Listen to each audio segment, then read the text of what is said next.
reached Elena's bar, the best place on the internet, the very best by far. She'll help improve your fitness, but there's also so much more. 'Cause here are just a few things that this channel has in store. There's barre and there's Pilates and there's belly dancing too, and many styles of yoga, so I'm sure there's one for you. Then watch her practice piano stream from right within her home. She's in such big condition, she'll outrun the metronome. Elena's Barre, Elena's Barre, they're the best place on the internet, the very best by far. It's not just the piano, but the ukulele too. The guitar and violin are even more that she can do. She does so many different things, it's hard not to lose track.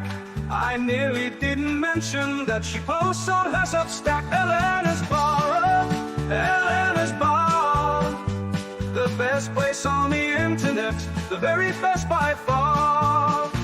Yet controversial topics may be brought up for discussion, but try not to provoke her or she'll swear at you in Russian. And sometimes certain topics can make quite a big impression, so remember you take part at your own risk and your discretion. Elena's Barre, Elena's Barre, the best place on the internet, the very best by far.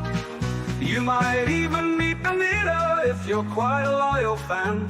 She's got a fixed male cat, but she's so desperate for a man. We've really got it all, then you couldn't ask for more. So sit right back and watch Elena shave a 3 or 4. Elena's Barre, Elena's Barre, the best place on the internet, the very best by far.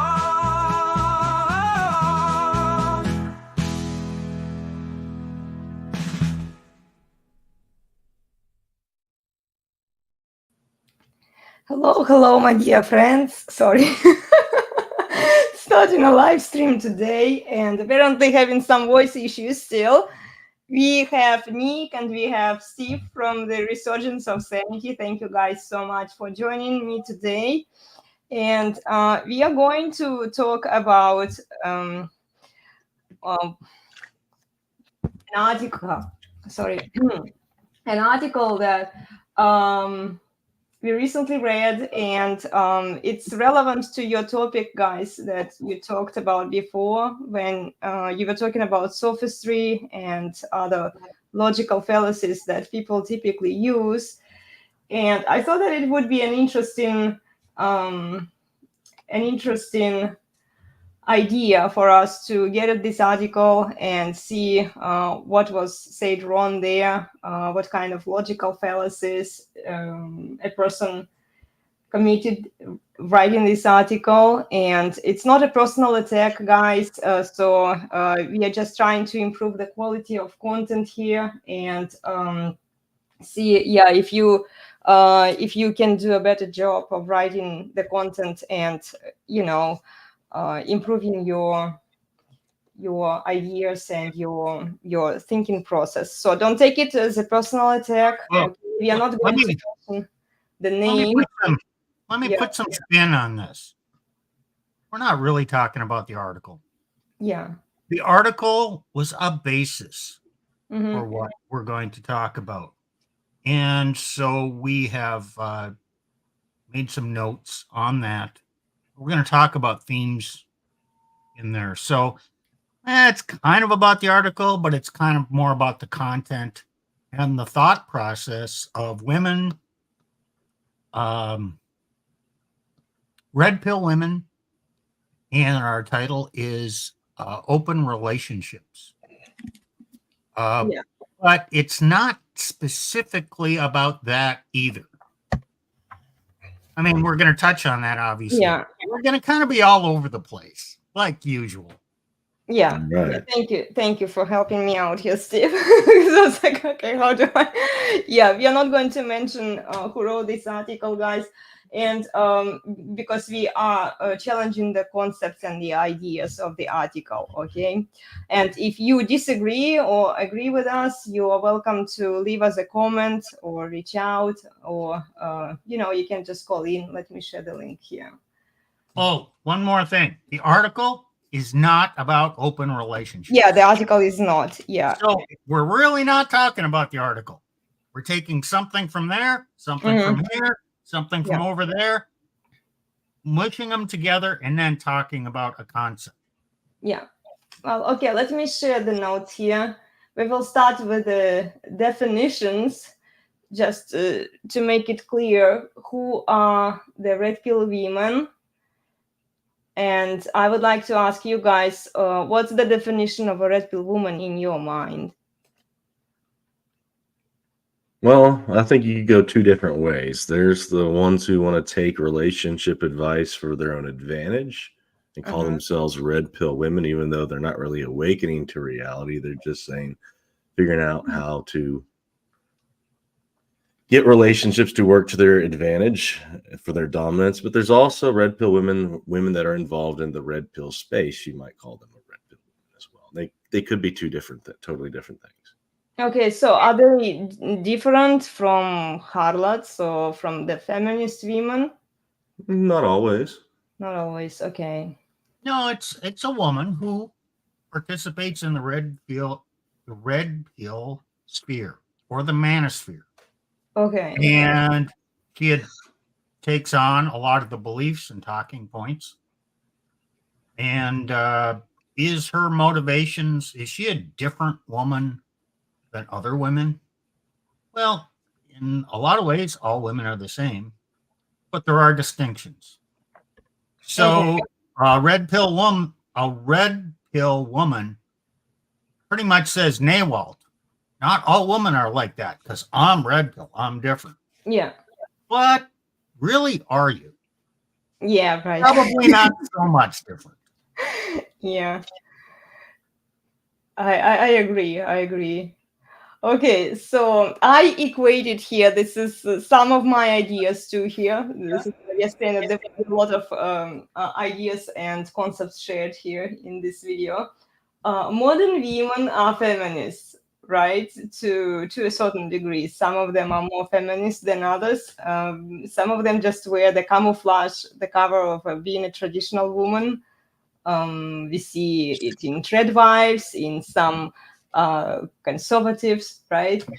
But in the end, they are all harlots, right? I mean, I equated feminists with harlots because feminism proposes a lot of delusions to women and open sex. So women end up having high body count and therefore harlots, right? Then the points from the article here: side chick equals to a single childless woman. It could be. Could be. Okay. But some of the, if a person's a side chick, especially in the RP, that's where it's like, what do we have? Wash, rinse, and repeat. Wash, rinse, and repeat. It's for single moms. Mm-hmm. They don't consider them for an LTR. They're recreational use only. Right. I'm not saying I agree with it. I'm just saying that's kind of some of. Well, there is some truth in that because they're a single mother for a reason. Mm-hmm. So are they trustworthy enough to marry? And a lot of times it turns out bad. So it's kind of practical. Doesn't make it right, but it is practical. Right. Yeah. And if you look at a single mother, she's single for a reason, and therefore she could be considered as a side chick too. Sure. Okay. A single mother, her loyalties will always be divided. Mm-hmm. Yeah. Like divided how? Well, she's going to put her kids first, but she's also going to claim to be devoted to her man or her husband. But Well, yet, she never addresses. Not even necessarily so, a lot of them, they just Push say, comes, my kids are first, then maybe. yeah, a lot of them say that. But even if they don't, like Steve was about to say, when push comes to shove, what, Steve? They're going to side with their children. So if a man wants to practice some authority and guide them, it could be some consequences for the kid's behavior. Could be holding them accountable, saying, no, you need to do this, you need to do that, stop being lazy, whatever. Whenever you, especially young women, when you criticize a young woman, she's going to get emotional. And then the mother is going to get emotional, and she wants the emotions to go away. So she's going to side with the kid and blame the husband for creating this emotional drama. And therefore, he doesn't really have the authority. So that's what happens. Even if she claims initially that, oh, yeah, he's in charge.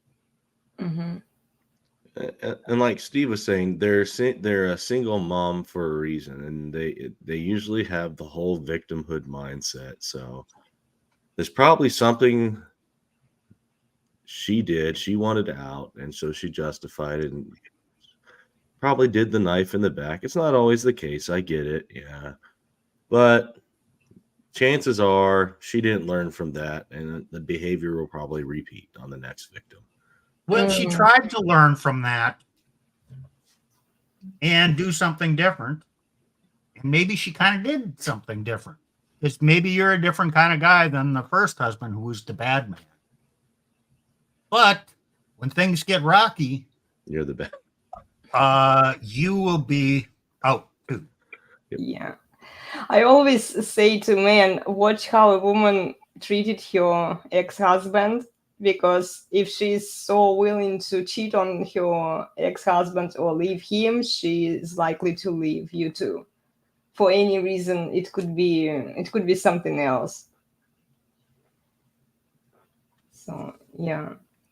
Well, okay, let's move on. Here is the next point from the article. Women lack confidence and compromise to select a mate. What do you think about this?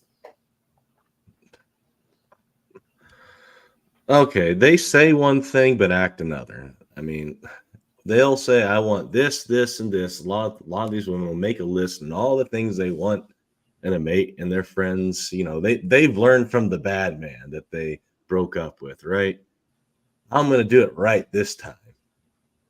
And so a lot of times they want to start to have these idealized traits. Some might be kind of good things to look for. Some might be way high expectations. Some might be some feminist bullcrap dream.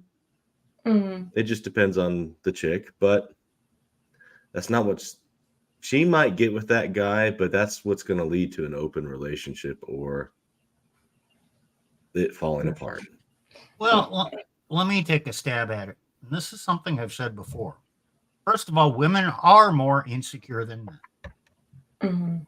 So they do lack confidence, but they cover that up by pretending to be confident. And women want love, especially.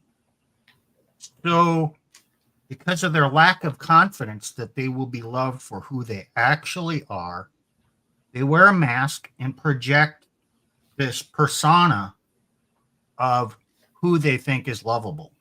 Like a woman could be promiscuous in her early 20s, and then, now I want to have kids. So I got to change my behavior and be a more moral woman. And therefore, I've raised my value, and now I'm worthy of love. And so she is wearing a mask of being a different woman than who she was. So she's going to keep wearing that mask. The problem is she's loved for her mask. She's never loved for who she is. And then it becomes, she becomes restless. And the compromise happens when, she wants something more, like late 20s. quote, hitting the wall. Now she's willing to compromise and, I'll settle. So this does kind of bleed into the second point, what kind of men women want, theory versus practice. Yeah. So they want to select a mate, but they lack confidence, and maybe somewhat, sure. A lot of them want validation, sure, and they want to compromise to select a mate. So they change who they are and they change what they want, but it doesn't. But deep down, it doesn't change who they are and who they want. So it's only on a biological standpoint. It's a superficial layer. Yeah, I mean, in their youth, they wanted Chad, and they had some fun with Chad. Then when they start getting older and close to hitting the wall, oh damn, that's not working. Maybe I better settle for Steve.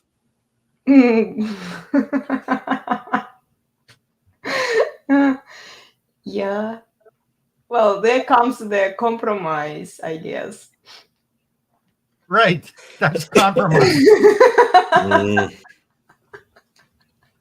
Well, in their mind, I mean,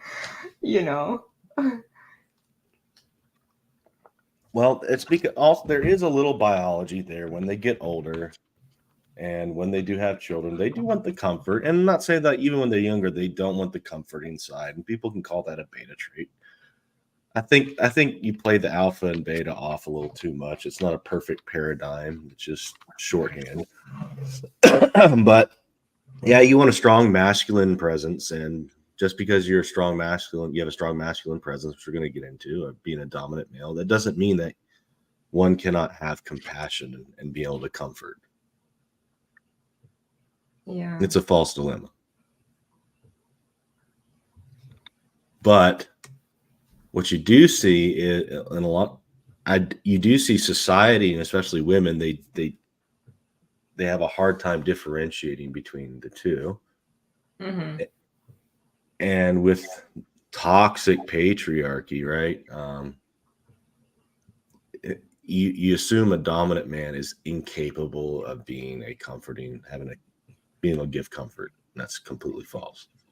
Yeah, some dominant men are not able to give comfort. They're complete a-holes. But yeah, most guys, look, if you have a faithful woman and you're on top of your game, that doesn't mean that you lack care and concern for those under you. Yeah, we will talk about the beta qualities versus alpha qualities in men just a bit later. And what would you say about women are bad at negotiating no matter what pills they take? Oh, women want it all. Yeah, true. They're entitled to everything. Okay, let's do the 2080 rule. 2080 rule, Steve. Oh, yeah. You want me to explain that? Yeah. You do a good job doing that. Okay, well, a man, he has his qualities, desires, call it a kind of a checklist of the traits he wants in a woman. And if he finds a woman that has 80% of his unofficial list, because he doesn't really have an official list, he says, damn, that's pretty good. 80% of what I want? Yeah, okay, I'll do that. And he's not settling. He's just, hey, great. Enthusiastic for this. Now, a woman who only gets 80% of the items on her checklist, she says, oh, man, I can't get them all. Oh, man, I'm going to have to settle. It's just the best I can do. Yeah, well, yeah, I guess I'll settle for this. So where a woman settles on 80, only 80%, where a man celebrates, damn, I got 80%. Because she still wants the top 20% of what she's missing in that 80%, right? Right. But she's, okay, a young woman gets thrilled by, call it dominance, the quality of dominance. And that's what is the next point in Thor's book, dominant masculine presence. Well, I guess 2 points down. So she wants that. But then as her back up to the compromise, well, she said that, and those guys didn't commit. So as she hits later and now wants to settle down, oh, I guess I was wrong. I should go for comfort.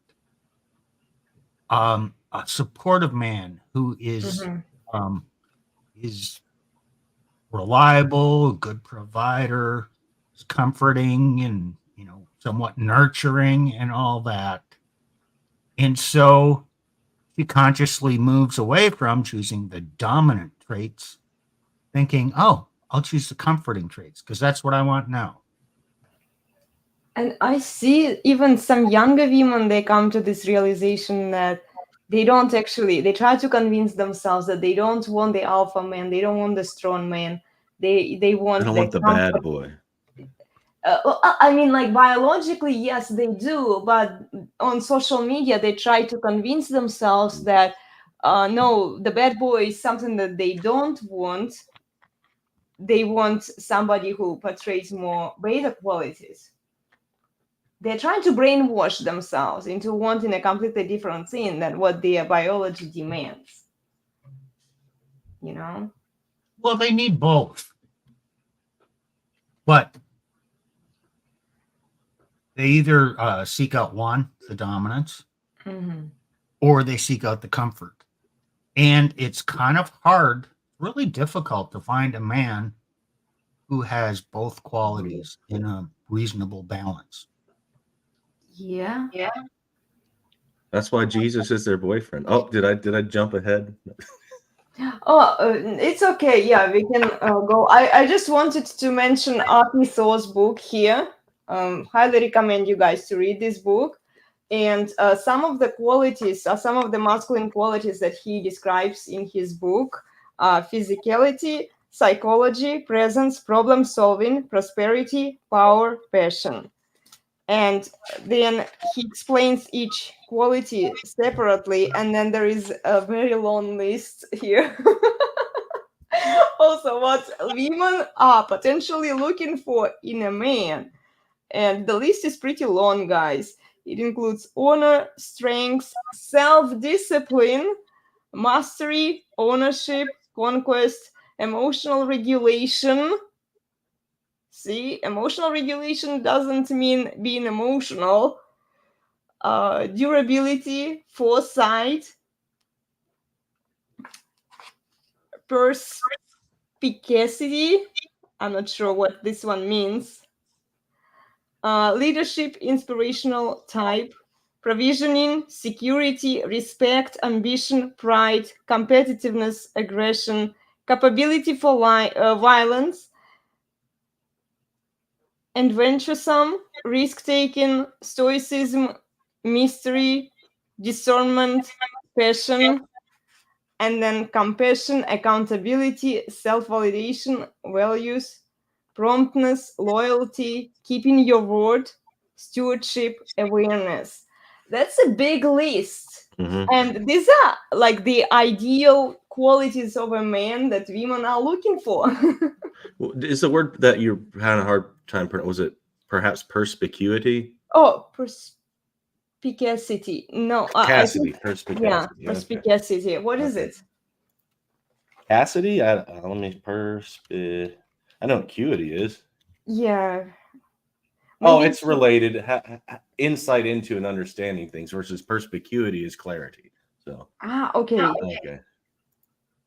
Okay, yeah. Perspicacity means the quality of having a ready insight into things. Yeah. Good. Yeah, all of these qualities that women are looking for. Thor's a good person to listen to. Okay, now Thor will say he's not a Christian. I understand that. But I still have respect for the man because he's intelligent.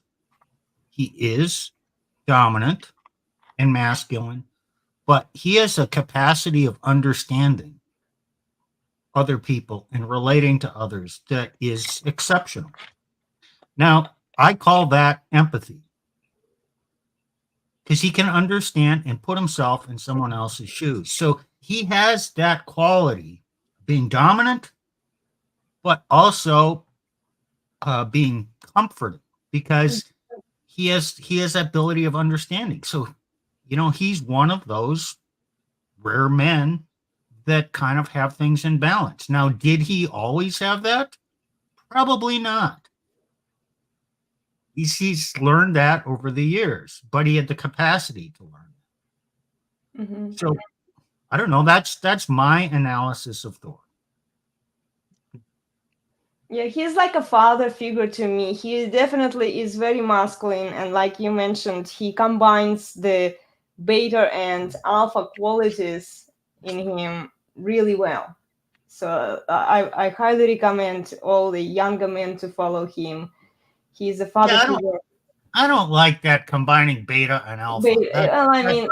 I think combining the comfort and the dominance. Those two. Yeah. And I'd rather say it's a good combination of those two, rather than saying, "Oh, you need, your alpha, and you need to add a little beta." I don't like that. No, because it unnecessarily pairs them off against one another. That makes sense. And it's confusing. That's confusing too. So yeah, that makes sense. Oh, somebody wrote a comment here. White cloth. Thank you. Yeah, I think it's 1910 now due to delusional entitlement. Yeah. Well, also due to the internet and the phones, although it might be changing because a lot of men are checking out. Yeah. And you can't really blame men for checking out. I mean, the quality of women out there, I totally understand. If I were a man, I can put myself in men's shoes and say, like, I don't want to deal with modern women today. And the reasons are they are entitled, delusional, narcissistic, solipsistic, only concerned about themselves, Yeah. The Bible did rightly say that, a virtuous woman is, rare, rarer than rubies. Let me put a defense up of women. Okay, yeah, women are more feral. Modern women are more feral. They have a higher body count. They say, well, there's no good women out there. Well, kind of, but maybe that's not the biggest problem. Maybe the government is the problem. Specifically, the marriage laws. Because once you get married, biblically, the man has authority and responsibility. But in our modern world, you get married, you keep all the responsibility, and you give up your authority to your wife and to the government, and they will be the enforcers to take everything from you. So if you remove the government out of that and had a fair traditional marriage contract, would the modern women be would it be nearly as bad or as risky to wife one up? If women were not given the authority that they have, I get your point. Yes, probably the quality of women would be better in that regard. But again, women are the ones who are voting. It's like they are choosing what they want in our society. If they want more dominance, they're going on social media. They're going to demand, scream loud, and act victims until they get what they want. And it's like, okay, I understand the government's problem is that it's appeasing to women to satisfy the women. But women also are the majority of the vote right now. Yeah, and the majority of the time, who initiates divorces, who makes those terrible decisions and destroys families, and yet they're voting? Okay. I get your point, Steve. I'm just struggling with the idea that it's just the government. I think it's all three parties, and honestly, it's mostly I agree with that. And the government, Yeah. So I think we'll just say it's not all women's fault. It's not, but if you give women that leverage, or ladies, it's not your fault. They will blame it on everybody else but themselves. They won't see the wrongdoing that they are doing. Oh, I didn't say that. Okay. I didn't say it's not women's fault. I said it's not all women's fault. Well, it's Right. not all. Yeah, I agree with you there. It's the institutions, it's the government. Yeah, it's So It's so not. basically, man is turned into a slave, yeah. a plow, by the so the foreman is the woman. Even Mhm. if you divorce her, she's still the foreman, and the state is the master. They're going to make sure you do your work and that they use and abuse you, and they profit off of you. Well, Yeah. in divorce, Mm-hmm.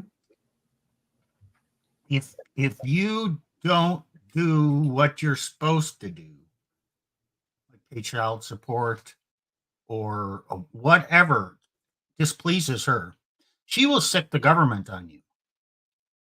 On the other hand, if she doesn't do what she's obligated to do in the contract, like let you see your kids at a certain time or whatever, she just ignores it and says no. What can you do about it? Not a dang thing. I mean, you can take them to court. I mean, But they won't The hold court them will accountable. believe them. The court will disregard all of your accusations. no, they hardly ever hold women in contempt of court and contempt of orders. But Exactly. if a man does it, oh yeah. Yeah. Cool. Well, somebody mentions that we have a bad title here.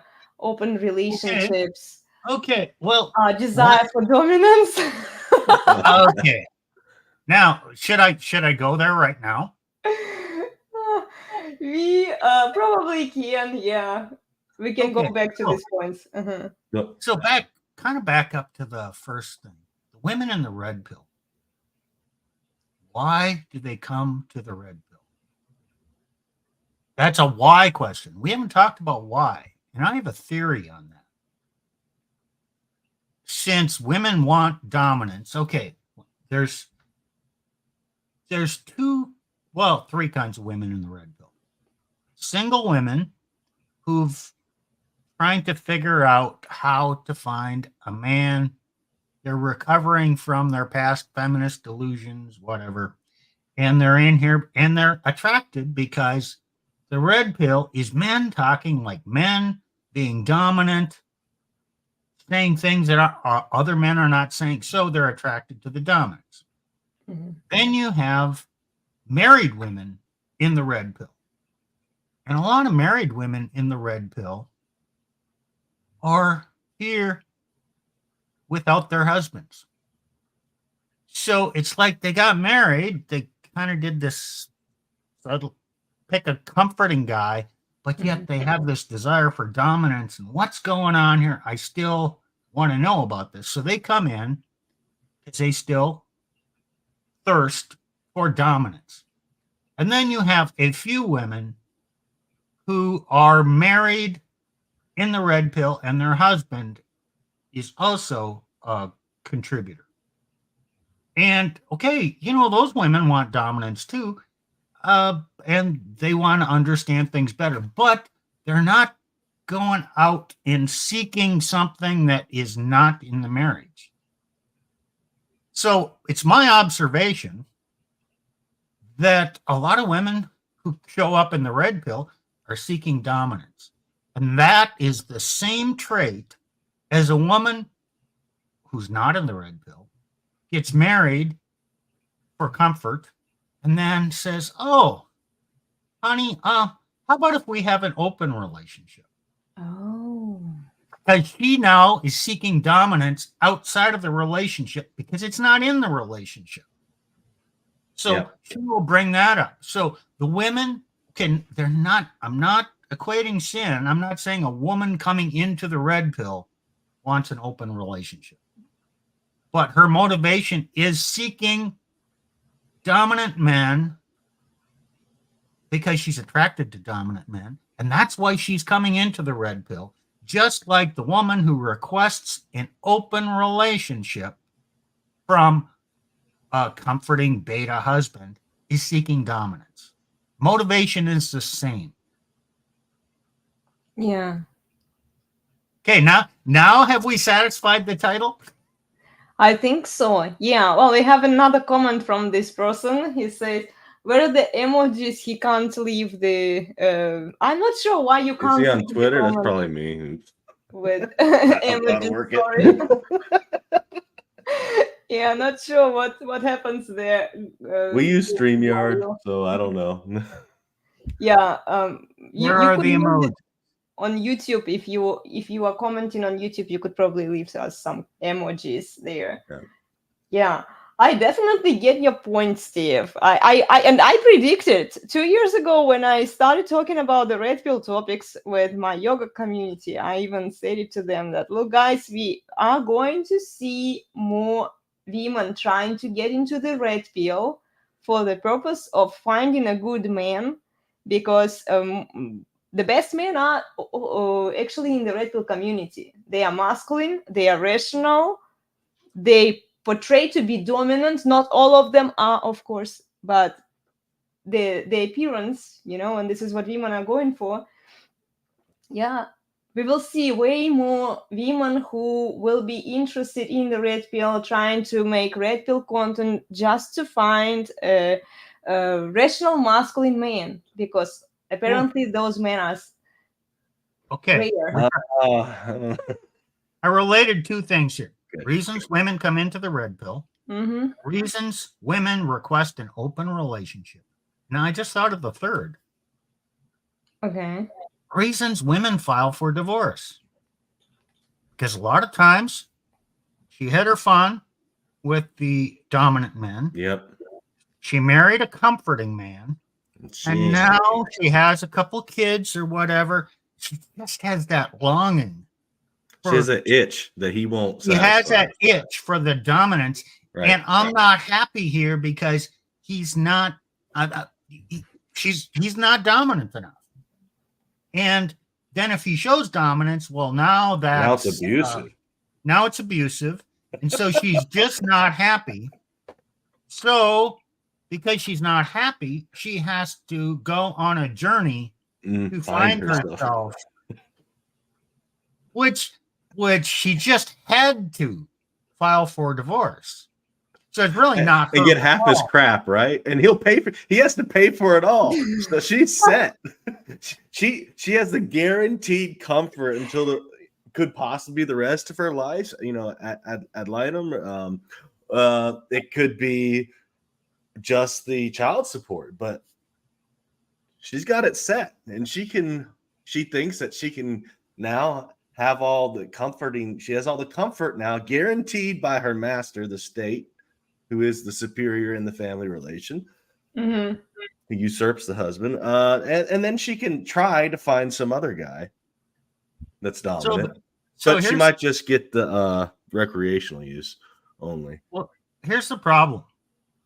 I think the women's desire for a dominant man drives a lot of their decisions. It's not conscious. They just do it. But the problem is, if you're in a relationship, marriage, whatever, and your wife starts feeling like she's missing some of this dominance, if at that point, let's say in the impossible case, the man recognizes this, oh, I need to be more dominant. Okay, now if you change and supply that, that's, what is it, Nick? What's she going to call that? Abuse, right? Abuse. Yeah. Because a comforting man exhibiting dominance is abusive. Well, it By just gives definition. him the ick. She already has the ick, and nothing you can do can change the ick. So yes, she wants dominance, but I don't know that you get, okay, the relationship dynamics are set. Mm-hmm. And I've never really seen where unbalanced relationship where the woman has the power and the man doesn't, where it can be switched around where he can assume his headship role and she will move into submission. Whatever's set in the beginning, that's what you're stuck with. True. Yeah. If woman is combative at the beginning, that's what you will have to deal with later on. Or not deal with at all. Use her for recreational purposes only if she doesn't want to submit, right? Well, Yeah. that's the practical answer. I don't agree with the answer, but it's a practical answer, and It that's is, what some of the RP suggest, because they also say, look, it's also, practically speaking, it's much more easier just to get rid of the broad and start anew than trying to reestablish a frame that, or have a frame that you never had. Yeah. Having that strong masculine presence, being the one that kind of directs the relationship and is in charge. Well, this is why I've heard some red pill content creators say that it's easier to reestablish it with a new girlfriend, with a new woman, than with the current one that you have, because once you gave her the leeway and freedom to behave however she wants to behave, she's not going to go under your authority anymore, because she felt that freedom, and she's independent, and she's her mental point of origin, where we will get into it. So, okay. I gotta want to say something about that. Give her an inch, she'll take a mile. Do you know how much effort it requires to take that mile back from her?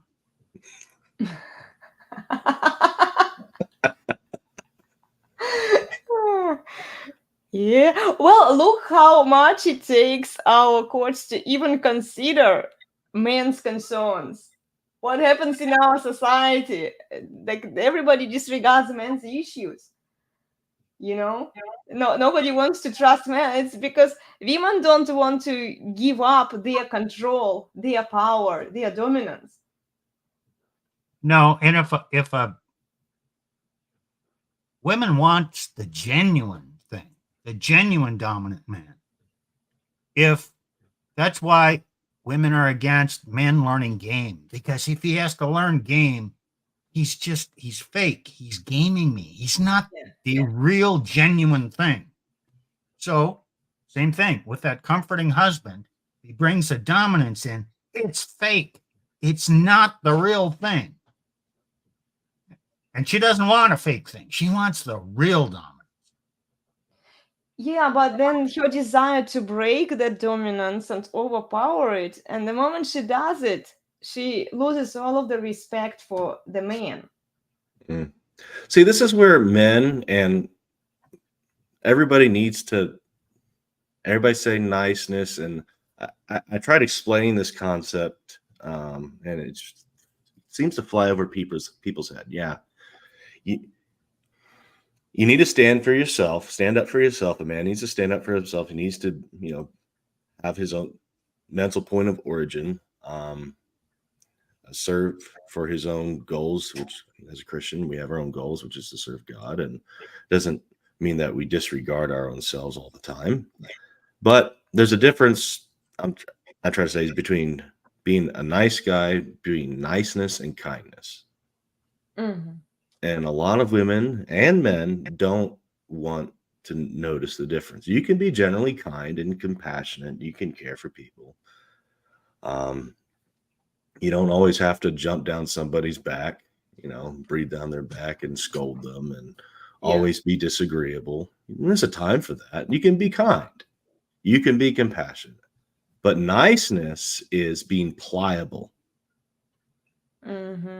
Having your purpose and your mission being warped by another's desire. Meaning that, you say you're in control, but here, I'm going to say this and I'm going to twist him this way. That's a nice guy. Yeah, it's and he doesn't stand up for himself. Most guys today, they are way too nice. Way too nice. Yeah. Well, and then here we have a few points from the article. Alpha and beta qualities in a man. Arousal is an alpha quality versus comfort is a beta. Oh, sorry, comfort is a beta quality, guys. A typo here. Only BPD chicks want thrill arousal men that the men give them. Otherwise, women should want comforting qualities in a man. I think there is the statement is false because all women want a strong, dominant man. All women want arousal. Yes. And it's not like the BPD chicks for the most part. It's been my observation, and I did study psychology before. They are very unstable. The BPD chicks, they are likely to go for the weak man. They are likely to go for, they would go for the tinglies, but all women do that. It has nothing to do with the psychological disorder. It's biology 101. All women want a strong, dominant, masculine man. Right. And calling those chicks, just because women are wired biologically to want a strong masculine man, calling them a BPD, I think it's wrong. Well, that's not a reason to call them BPD, but you Right. do need to beware of the BPD chicks, for sure. Well, if they say BPD, but I want to go back to a word that we don't want to use much anymore: hysterical. Oh, okay. No, yeah. Okay, Good let me history tell there. you this. Yeah, good history All there. women are hysterical at times, which is the trait of a BPD woman. Okay, what is hysterical? It's a feeling or showing extreme and unrestrained emotion. Oh, come on. Are you really? Every woman does that? Yeah, Yes. every woman does that at times. So every woman is going to kind of have some traits that are related to BPD, which is borderline personality disorder. Doesn't mean she's a BPD woman. But Right. yes, she is inclined to be hysterical at times. Yeah. Look, biologically, the brains work differently. There's different chemicals. There's different. There's a word that's slipping me, but hormones and all that stuff. There's men and women's brains operate differently. Not totally differently, but significantly differently. And there's significant differences in how they operate and engage arguments. And it can shift, especially with women, during times of month. So that's just the truth. Does that mean they have to be captive to that? No. But it is a reality that people need to not just ignore and sweep under the rug. Because, that's misogyny. No, that's just facts. Yeah. Might not like it, but it's true. So okay, let's talk about implications here. Every woman, okay, and this is a generalization, so yes, there's exceptions out there, but it's a generalization. So every woman needs some dominance from her man. And if a man does not show that dominance, according to however much she needs, and he's better off providing more dominance than she actually wants than less. And if that's not in there, eventually her mind is going to want that dominance. And then she's going to, come to the red pill, looking to understand what it is she wants. Or she's going to request an open relationship. So she doesn't have to feel guilty for going to feel that dominance elsewhere. Or she's just going to divorce you. or she's going to be a harpy and control every aspect of your life because she doesn't have respect for you and your leadership qualities. So you got to keep that in mind. A man should never give up his dominance in the beginning, and showing a bit too much is not the end of the world, because you're at greater risk by not showing enough, because your chances of being falsely accused, there's no studies on this, but it's my opinion, you have a higher chance of being falsely accused by not showing dominance than by showing dominance. No, assuming it's there in the beginning, okay? Yeah, but even if it's there at the beginning and women do the she test, right, and then a man cracks, then his masculine frame is not as strong as she thought it was. Well, she's shit testing to feel the dominance. She's Exactly. testing that brick wall. Yeah. As long as that brick wall doesn't move,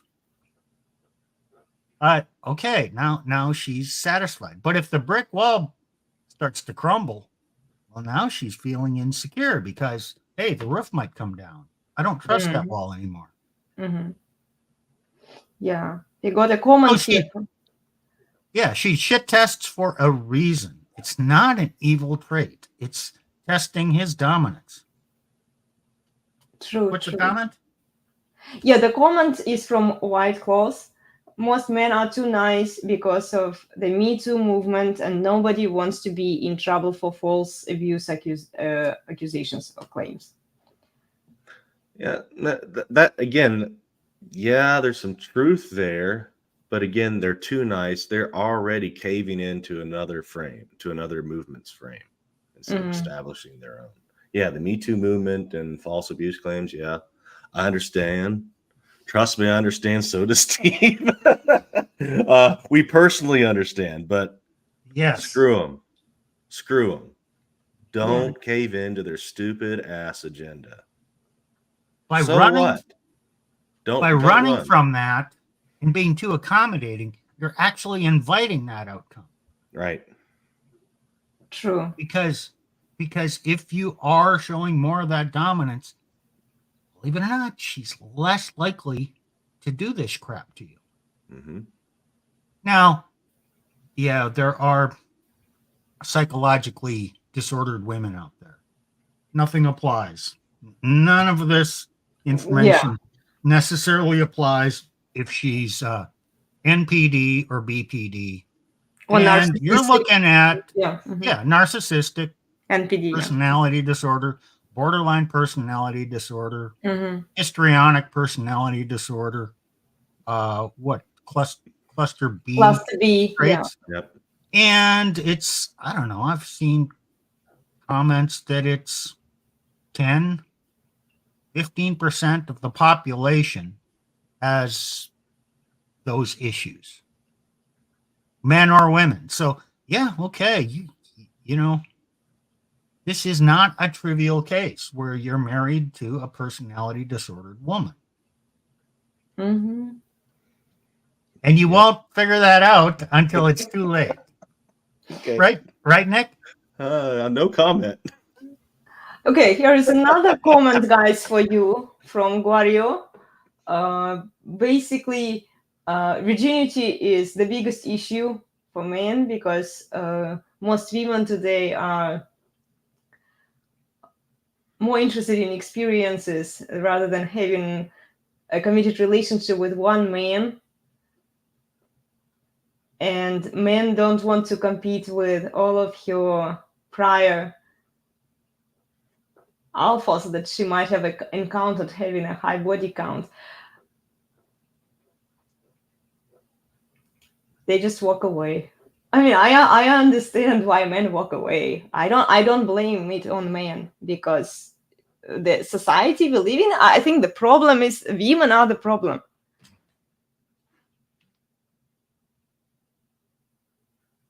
Okay, yeah, women are the problem. Men are the problem too, because they are the give problem up their authority Yeah. because they're afraid of things.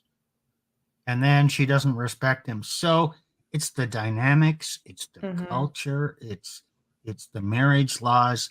The whole modern world is really messed up and stacked against you. Yeah. It's not simple. Yeah, it's also the institutions that we talked about before. So, I mean, look, the Bible even understands that, a virtuous woman is rare above rubies. Yeah. So you're going to have, generally, especially in this day and age, you're going to have a hard time if you're a strong masculine man who's a Christian, who's not engaging in sexual activity. If you're a virgin, or if you're coming off a relationship like me and you're celibate, and you're looking for a good woman. I'm not yet, but eventually I probably will. But yeah, you're going to have a hard time finding one. And that's just the truth. Doesn't mean you have to give up. No. But does that mean should you go to the church? Not necessarily. We have an episode on the resurgence of sanity on vetting women. I suggest you take a look at that. But it's not just evaluating their beliefs, but evaluating their actions. And look, if a woman is into you, if she's into your frame, and maybe she's not a complete, 304, but she might have had it with a few men. I wouldn't suggest you just write them off. Because you'll have no one left. Right. But you need to get to the truth and observe her actions, actually have some really frank discussions. Don't believe everything she says. If she reacts badly to the discussion, there's more there that she's hiding. But you need to somehow have this comfort so she can be honest about her past with you, so you can love her for who she is, not for who she pretends to be. And, you're going to probably have to be more dominant because, my ex-wife talked about a woman's highlight reel. Woman's highlight reel? Reel. Oh, reel. Like okay. Real. Movie clips. Okay. Real. She keeps this file in her brain where her best, the best sex, the most just over the top, excellent, whatever, the highlight reel. Wow. Now, if you marry a woman, she's settling for you, and she had her fun days, she's got this highlight reel from the past. Now, do you make it onto her highlight reel? Well, gee, if she was a virgin when you met her, and you're her only, well, damn, her highlight reel is full of clips of you. If she wasn't, and you're the comforting guy who is different than all those dominant guys in the past, I pretty much guarantee you that your performance is not in her library of highlight. Oh, that's an interesting idea. See, but it's so true. It's so true. Yeah. And so we're kind of getting off the we are getting off the topic. So we're talking about open relationships. So if she's gonna try to get dominance somewhere, an RP woman in the space for whatever reason, she's either getting it from her husband or LTR, or she's looking for it elsewhere. So if she comes into the space and she doesn't have a dominant man, but she's interested in dominant men, I think she might be starting to get, I think maybe not right away, but it's already there. She's probably going to act on that desire. Yeah, well, It could be a stated open relationship or an in fact open relationship in practice or stated. Or it could be covert, Yeah. like an affair. Or she could just divorce you to pursue that. Because, okay, back to the highlight reel. Now she's thinking about her highlight reel, and you're not on there. She's still got years left. Does she want to live the rest of her life with a man who can't make it onto her highlight reel? No, she desires a dominant. I want to have that feeling again.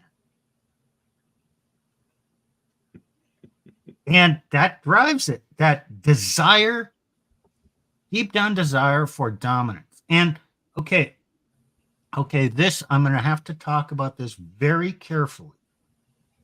There's a concept called consensual non-consent. Okay. So it's been said that women have fantasies about grape. Okay, what does that mean? Is that grape? Grape. We can't say this. Oh, yeah. The of wrath, right? Yeah, okay. Yeah. Okay, so this isn't weird. It's just desire for dominance. Okay, and that's why from here on, it's called non-con, consensual non-consent. In her mind, she wants to be ravished by a man who's so hungry for her that he will just take charge and do what he wants, but it's consensual because he's only going to do the things that she wants him to do, but he's going to do them without her consent, which she's already consented to, and so she doesn't have to take responsibility. So but okay, remember, if it's a fantasy, he's totally in control of that. And it's that desire to find a man who is so taken with her beauty that he's so dominant and he just ravishes her and does everything that she wants him to do. And he's so captivated, he treats her as a sexual object. And okay, this is not strange. Oh, you find it in their books. That you find it in their romance novels. Oh, yeah. Well, right. What was the phenomena of, there was a movie The Secretary, and then there were 50 Shades of Grey. Oh, yeah. Why did women want that? Okay, it's a desire for dominance. In some ways, it's the non-con. So you got to understand, women do have these desires. A lot of them are not as strange as you think they might be on the surface if you understand their motivation. Because remember, women do not want to take responsibility for what happens, but they want it to happen. And so they have plausible deniability. Well, it just happened. It's not mine. It wasn't me. And they don't have to, and when they talk to the next man, they don't have to include that in their confessed body count. If it just happened Probably with not. one night with another. Yeah, but it will be in the real library. Oh yeah. Yeah. Wow, interesting. That one night stand, it doesn't count. This strange man that showed the dominance and is consensual non-consent, Nope.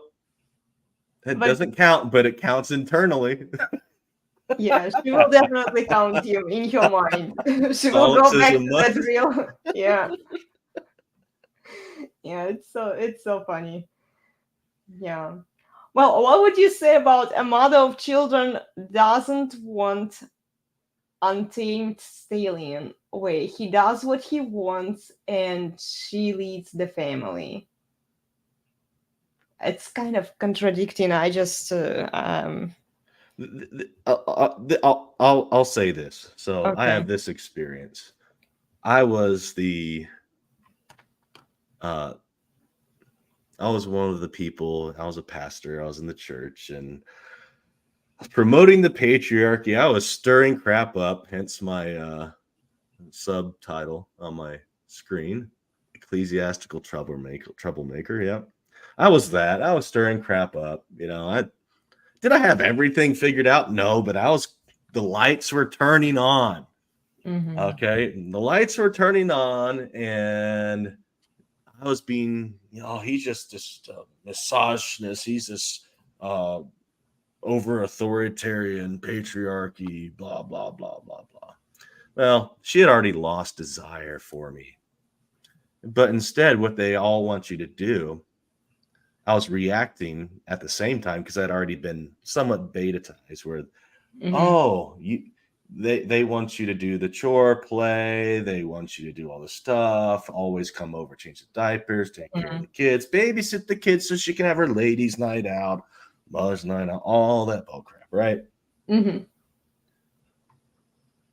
Well, then I stopped doing that so much. I started raising some complaints and concerns. Like I don't have a problem with, if you're having real issues, coming over and helping, I don't have a problem doing that, but I started saying, no, this is the way it needs to be because biblically, this is what it says. This is what we need to do in our family.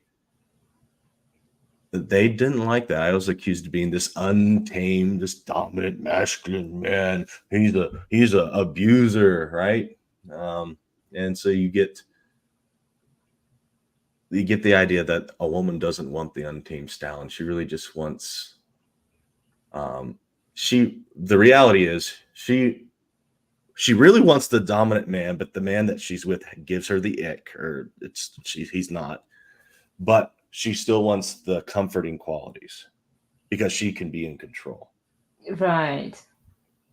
So it's a dilemma for her between the strong masculine man and her control.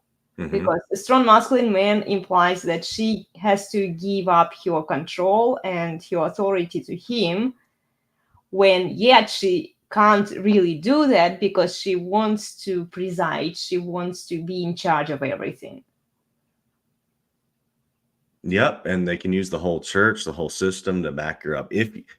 That's why I was saying that the RP is, I don't necessarily like the advice, but it's practically true. It's more difficult to take, like Steve was saying, to reestablish frame and dominance in an already screwed up, dead bedroom, messed up relationship where you've lost frame and dominance.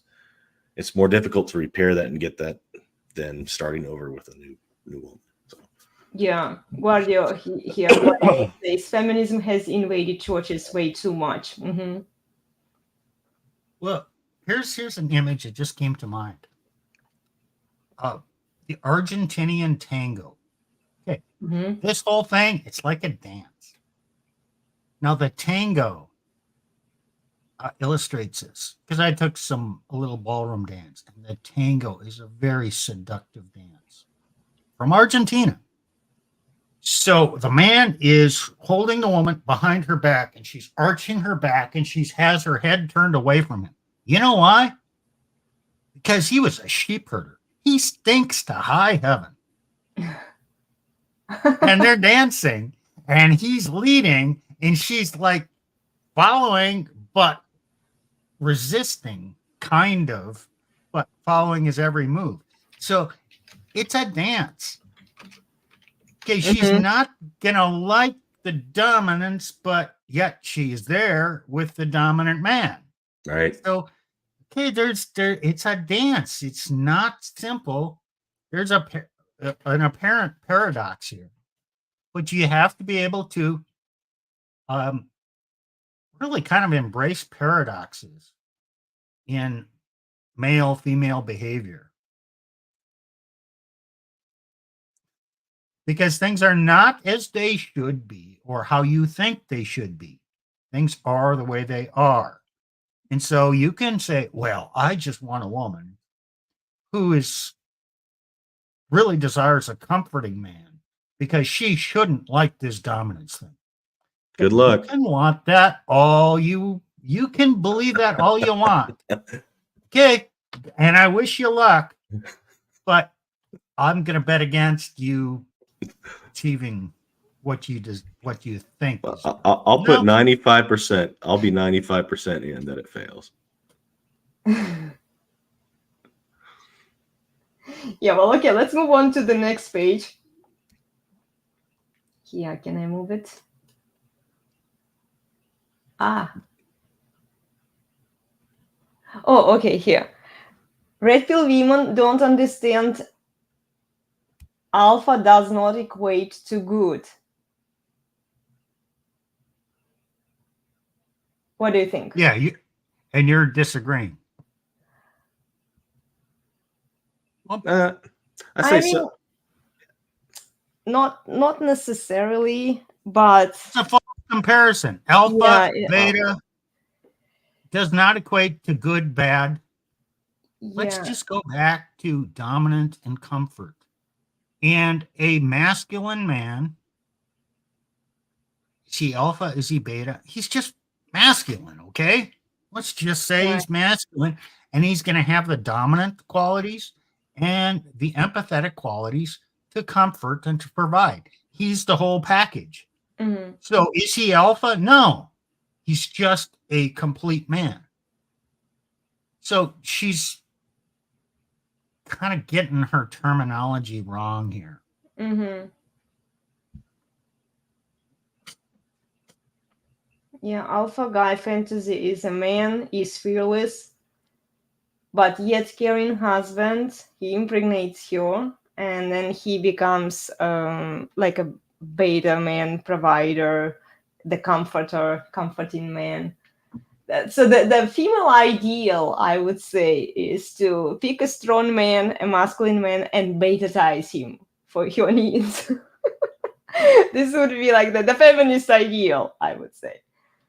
I just think alpha, talking about alpha and beta are good shorthand things, but they fail to, they're limited concepts, and they're not, you can take concepts way further than they were ever meant to be. Mm-hmm. Yeah, beta men have they can say, they have a weak frame. They tend to be very nurturing, comforting. Alpha men lead and provide, but providing and caring is also a nurturing trait. So bringing home the meat for the family after the hunt. I don't believe in the hunter-gatherer crap, but that's a fine illustration. A man goes out, a strong man, he goes, hunts during the day, brings home the meat, sure, for his family. That's a good characterization, and he leads well. So especially if he's like the one leading the hunt, that's another thing. So anyways, look, it's not a perfect paradigm for men, alpha and beta. It's limited. So that's what Steve is saying. Okay, let's talk about dominance and comfort, because you can be a dominant man and comforting. They're not mutually exclusive. Right. A man can have two traits. Okay, there's another distinction here. There's a huge difference between a dominant man and a domineering man. Right. A dominant man is controlling himself and setting forth boundaries and expectations. A domineering man is trying to control others. Mm-hmm. So a domineering man is really insecure. He's not being a leader. He needs to force people and control people, whereas a dominant man just expects leadership, and he's in control of himself, and he has expectations of others without the need to control. So women confuse these two things. They think if he's dominant, well, he must be domineering. Not necessarily. And a lot of these domineering men are what she might consider alpha, but really they're not. Mm-hmm. And, go down to that next one. Prisons are full of alpha men. Yeah, maybe those are the domineering men. Not truly dominant.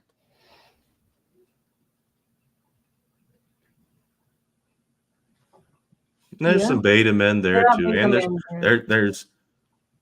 there's dominant men, there's domineering men, and there's weak men there. that weren't trying to be domineering, but they're just, but they're there. Yeah. There's some innocent men there too. Yes, that's true. True. Falsely accused. Yep. Sure. Yeah. It happens. It does.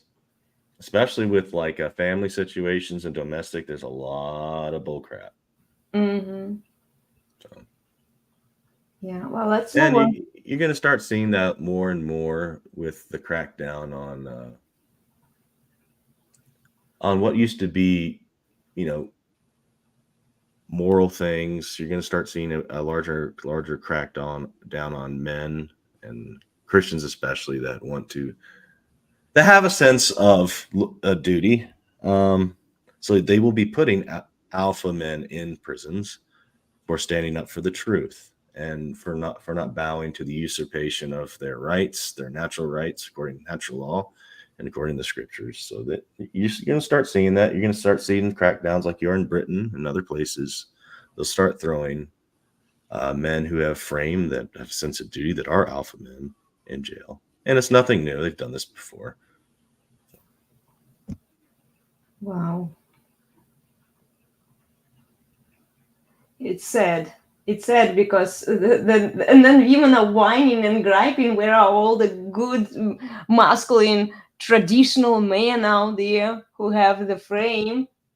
What are they left with? Well, they imprison the good masculine men, and then the only men around them are the simps who are pedestalizing them, that women have no desire for, that women have no respect for, and they keep whining and complaining that there are no good men out there. No, but they think they'll find them in the church. Yeah.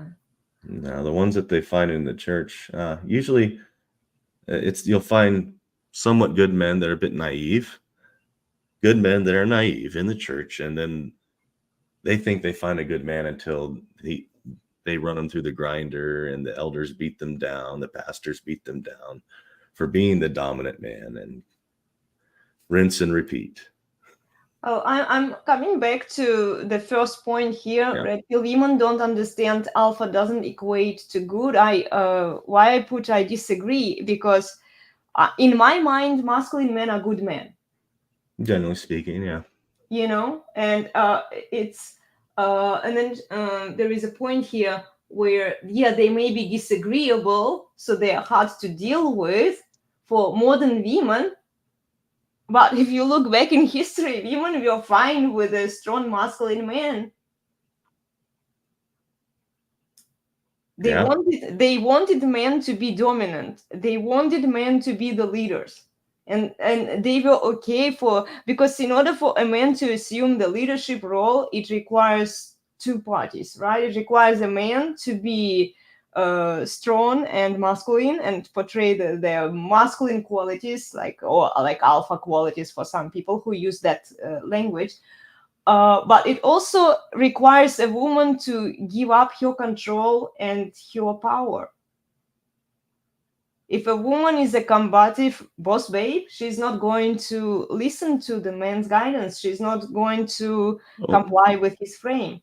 No, Steve and I will say there's a problem from the get-go. What happened biblically and historically? There's a transfer of household and of authority. She was never off on being this independent boss bitch, babe, whatever. None of that. No, she was always under authority. The husband would give, not the husband, in Numbers 30 talks about the authority and how it changes from father to husband. Marital vows, in the marriage ceremony, the father gives the daughter over to the man. The father Yes. walks his daughter up the aisle. Mm-hmm. And traditionally, the pastor asks, who gives this woman? Father says, I do. Yeah. Then, I don't know, in some forms, he takes her hand from his hand and places it on the husband's hand. Mm-hmm. That conveys the transference of his authority over her to the husband's authority over her. Now, that's been eliminated. Or, oh, now it's the father and mother walking up. Who gives this woman? We do. Oh, But even if they actually mother do, is walking the daughter. even if it is just the father, it's just mere ceremony more. It's Yeah. Nobody knows this fact anymore. It's not taught to anybody. Yeah. They don't know. Okay, it's ritual. Yes, it is ritual. Ritual conveys knowledge in symbology. And the problem, my problem with a lot of modern churches, especially of the evangelical type, they got rid of the liturgy. The liturgy is ritual. It's been refined over centuries in some cases about why we do this. Every action is there for a reason, and it conveys meaning. And when you just say, oh, we're just going to do whatever we want, it's free form. It's kind of like modern marriage. It's free form. You've lost the wisdom of tradition. And sorry, folks, tradition is not all bad. It's not.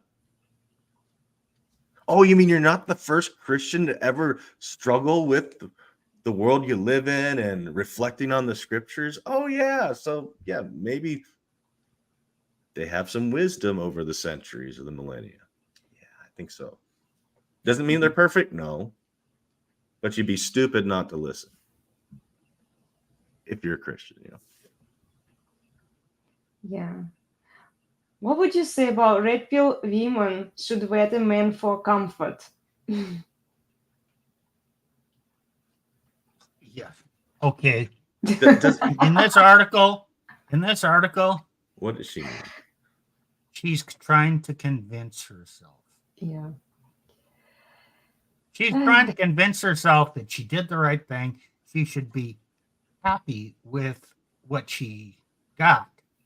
Mm-hmm. But all the rest of the article and the points here are about this desire for dominance. But no, she did the right thing. She picked comfort. Mm-hmm. Yeah, okay. I know. I'm not buying into this. Is she convincing herself? I don't think so. Yeah. Well, maybe she's trying to convince herself that she picked a good man with the beta qualities, and beta is good. And betatization of man, it's something that is being portrayed today on social media, also in the movies, in the novels, everywhere in our society. Being a beta man, the provider, because beta men, technically, they have the qualities of a traditional man, right? They just don't have the authority of a traditional man. So they only have the accountability, 100% of accountability. So beta men are technically slaves to women because they all have the accountability but zero authority. And maybe she's trying to convince herself that she picked the socially approved good man that is a beta man with the comforting qualities.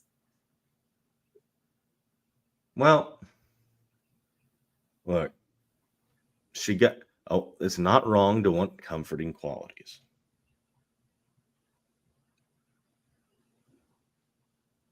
The problem is her biology, her conscience also wants the dominance. That's not wrong to want the dominance. What happens, though, is there are zero consequences. Or let's have an open relationship. I'm going to get rid of this dude and find another guy and get cash and prizes in return. And what does society say? What do the friends say? What does the sisterhood say? You go, girl. He's a bad man. You are justified in leaving him. Oh, you're going to find a better man. True. Yeah, I got a very crass question that gets to this point. What if she has a burning desire to be ridden hard and put away wet? But that's not going to happen in her relationship.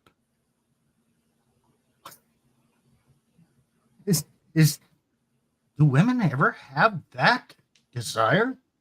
Sure. Gee, I think so. Yeah. So what if that is her burning desire and it's not possible with this comfort man? Well, because he's too scared to hurt her or bring her discomfort. He's too nice. Now, okay, guys, and women, a woman's body is not her most fragile part. Not by far. It's her heart. Don't hurt her heart. Her body, yeah, that's a little bit not quite so fragile. Women are not as fragile as we've been led to believe they are. Yeah.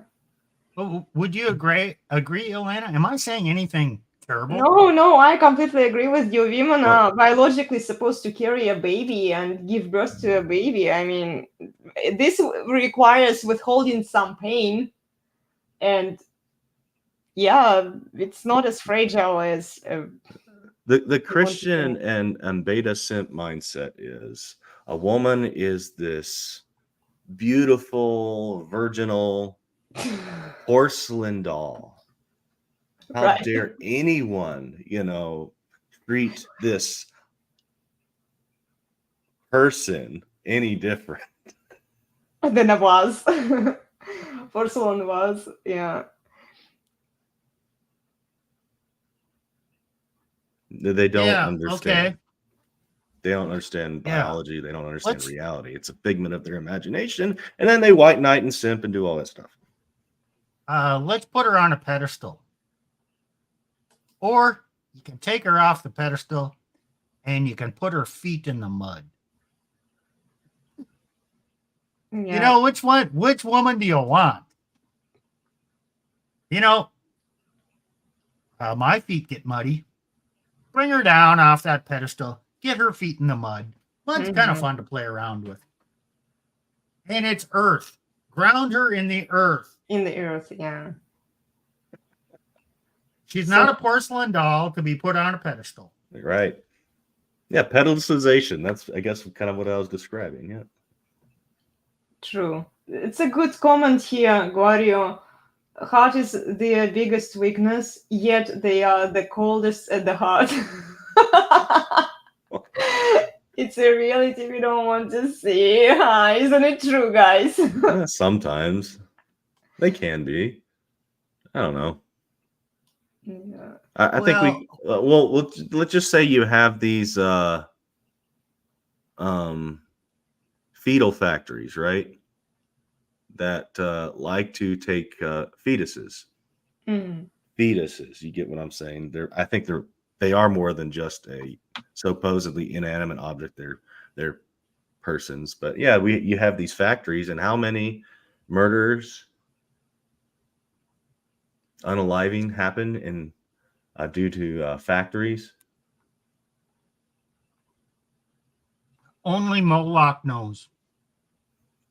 Well, God knows too. Yeah. But, men are so evil, right?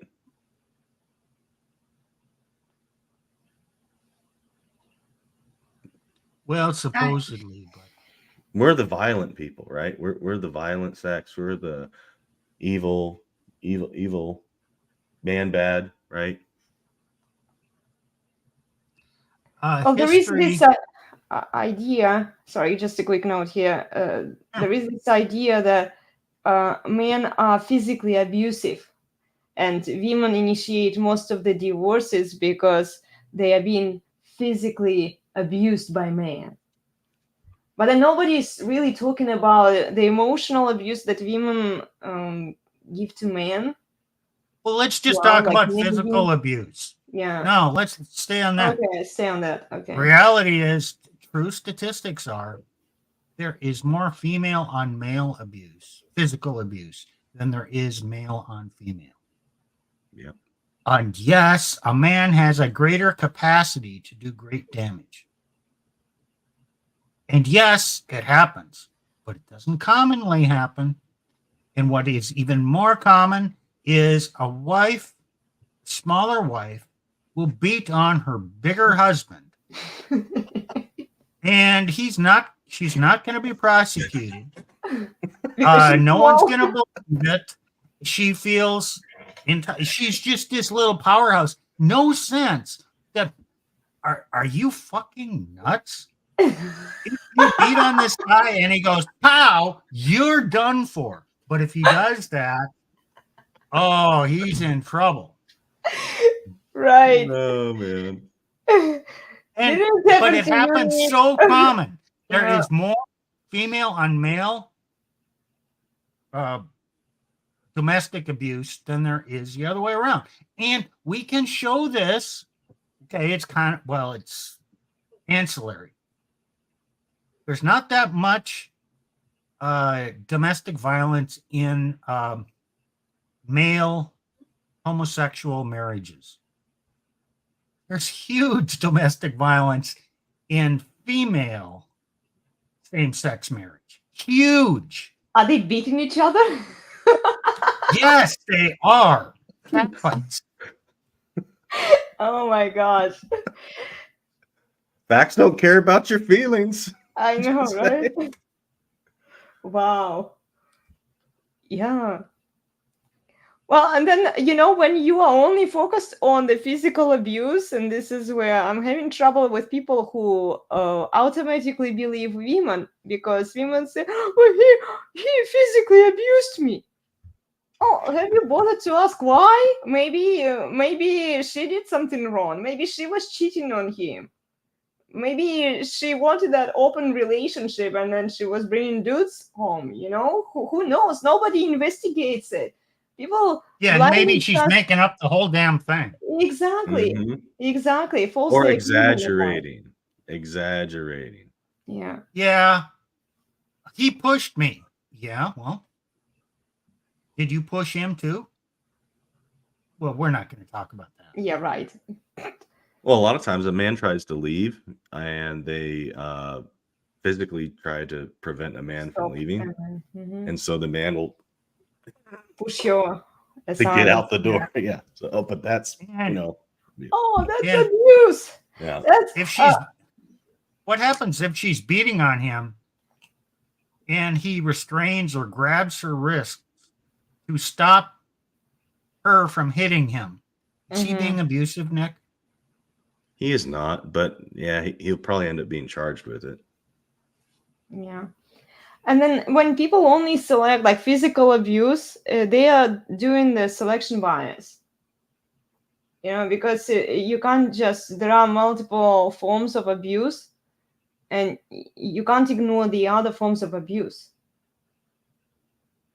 Because emotional abuse, nagging, bitching, moaning, and like constantly. It's not the same. It's not. It's not the same, but it's still an abuse.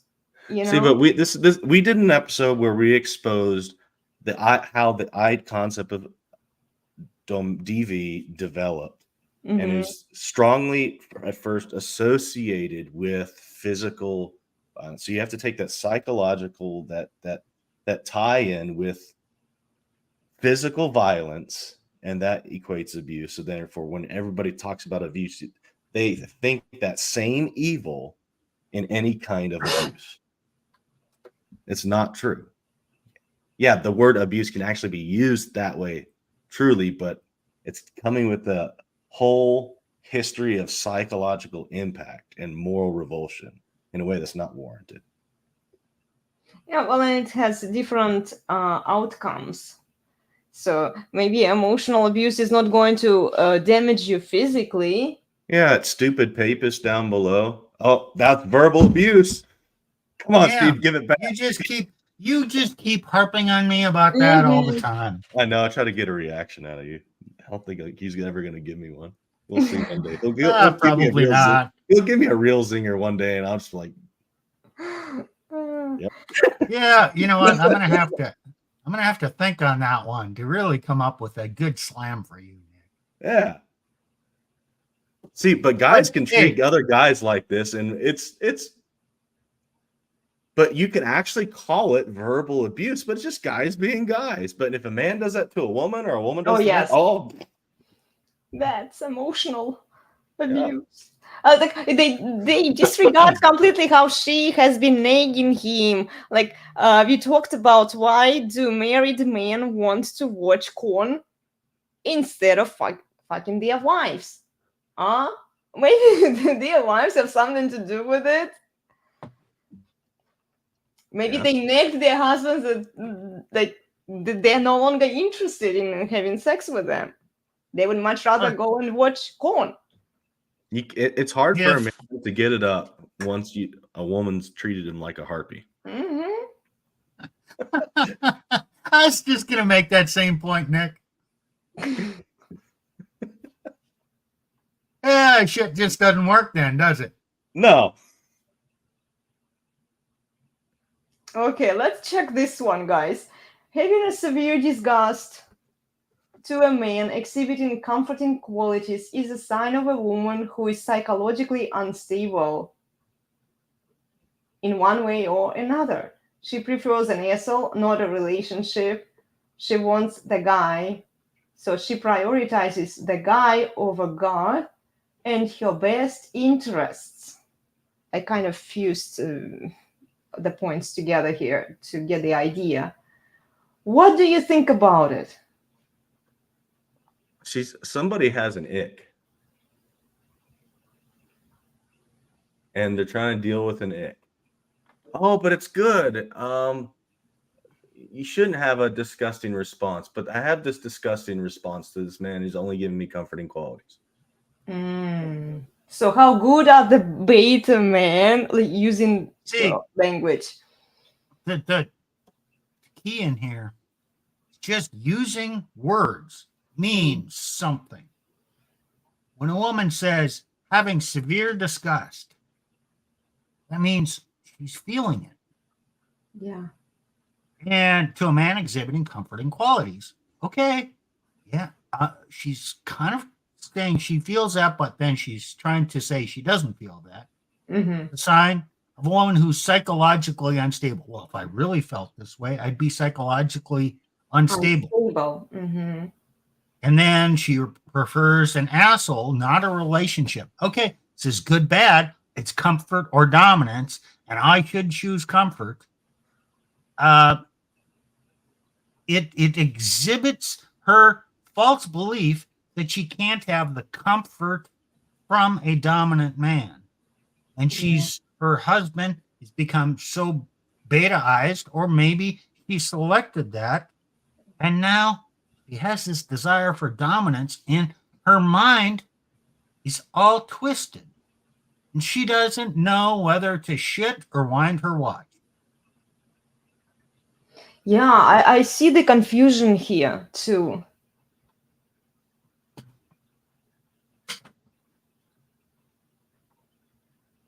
So a woman wants a strong masculine man, yet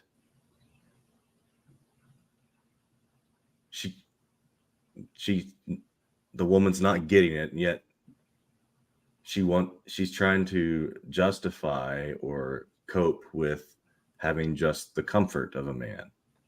Mm-hmm. And then she says, well, then she uses she pulls the Jesus card. Yeah. She prioritize. It's wrong to prioritize a guy over God.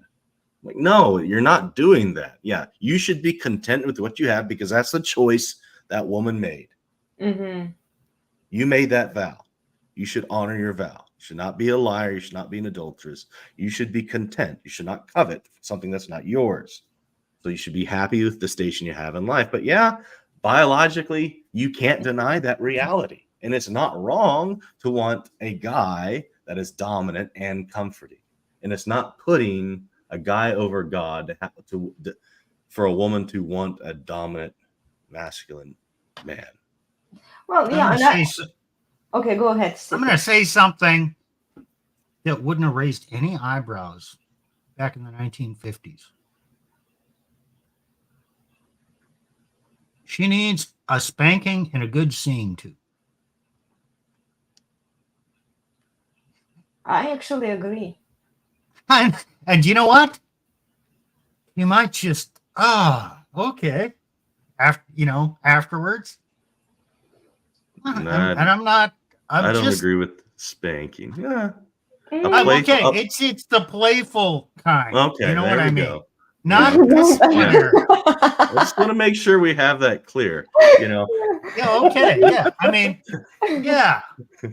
Not disciplinary. No. I mean, that's not the dynamic we're talking about with the here. belt, right? No. Okay. No. That's domineering. That's controlling. We're not talking about that. We're talking about her desire. Okay. She just wants to feel dominated. And okay. Mm-hmm. Well, okay. Remember, we did mention Secretary and 50 Shades of Grey. Is that kind of stuff in there? Uh-huh. Do women kind of want some of that? Yeah, a lot of them do. And, okay, not disciplinary. No. It's dominance. Mm-hmm. I agree with that. Yeah. Well, if it has some extreme stuff in those books, I've never read them, so if it has extreme stuff in it, I don't recommend it. But yeah, women do want a dominant masculine man. So. Yeah. Yeah, I also saw it as a criticism towards biological wiring of women for the desire of strong men. There is nothing wrong with that. The feminist propaganda will try to convince women that the strong masculine men are the evil men, and women should want the weaker man, the comforting man instead. But then women don't have any respect for that man. And therefore, okay, I would say that women can prioritize Jesus if a man is a weak man. Like only with the beta man, only with the man who portrays his comforting qualities too much, he's too nice, then a woman will prioritize Jesus. But then if a man is a masculine man, a woman will prioritize the man. It's a false dilemma. Like it's assuming they're getting their Jesus, like you said, Jesus is my boyfriend. Like, look, he's king, he's prophet, priest, king, he's the son of God. Yeah. And he has authority. He's the top of the hierarchy. Sure. Yeah. But it's the idea of the triangle. If they get closer to God, they'll get closer together. In a sense, but not if the hierarchy is already inverted. No, she needs to get closer to God, but in respects to the design, God, in order that God has placed upon nature and the family. So there's man is the superior, man is the head of the household. She is under him, though she is his yoke fellow, even though she is one flesh with him and be chiefly desired by him. And when he's gone, she runs the house. But she is under him, and he is under Christ. As 1 Corinthians 11 says in Genesis 2, etc. Yeah, according to the biblical hierarchy. Let's talk about mission and submission. I knew you would go there, Steve, when we talked about it. Okay, so a man should be on his mission. And what is her mission? Her mission is beneath his, supportive. She's a helpmeet. Her mission is a submission to his. Now, what if the man makes his mission pleasing his wife? Well, now she has the mission, and his mission is in submission or subservient to her mission. So now he is submissive to her mission because he's made her his mission. Do not make your woman your mission. because that's inverting the hierarchy. That's what complementarianism a lot of times does and teaches. Correct. Yes. And they wonder why they can't fix anything. True. Because they've rejected the hierarchy and they've so betatized the man where his mission is like Christ, always seeking the church. That is your job, man. That is your job. Is Christ ever under the authority of the church? No. Well, okay, so why should the husband ever be under the authority of his wife if the model is Christ church, husband, wife? Right. How the hell can you make that a democracy and make them equal in roles? Okay, yes, absolutely, they're equal in merit, in lovability, and in worth before God, but they're not equal in roles in the relationship.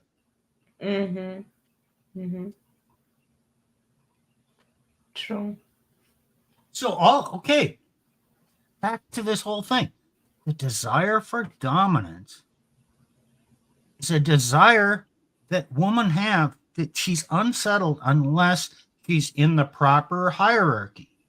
But she's been trained not to be in that hierarchy, so she has a longing for dominance because she wants to fall into this natural hierarchy because God created her with these desires. So if she's not getting this, oh, hell yes, she's going to desire dominance. And she's going to want to keep the comfort. So she's going to go searching for answers, participate in the red pill, ask for an open relationship, or divorce because something is not right here in the hierarchy. So there's another phrase: put a woman in her place. I love this phrase, actually. And gee, it has such negative connotations.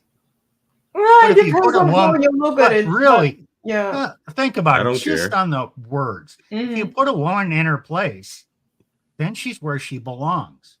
Will she be happy there? Yeah. A lot of women will be happy when they're in their place. Yeah. But the question And that implies whether, a man must be dominant. yeah, the question comes down to whether women want to be put into their place after they've been exposed to all of these options, freedom, and what else? Experiences. Will they want to give up that control that they've acquired? No. Most of the time, not. See. Now, I want to say one more thing. And they destroy themselves by doing so. Yeah. It may seem, and it maybe is a fact, that I am talking in more extreme terms than people are comfortable accepting. That's great. Sure. But in order for you to move in the direction you need to go, knowing that I'm more extreme, well, I can't go as far as Steve is, but I see, yeah, some of that, and I can go this far. Hey, that's great. Because I'm okay, if a twig gets bent in the wrong direction, how do you bend it straight? Can you bend it straight by just bending it and holding it there? No, it's going to tip. You have to actually bend it further, and it'll come back to the middle.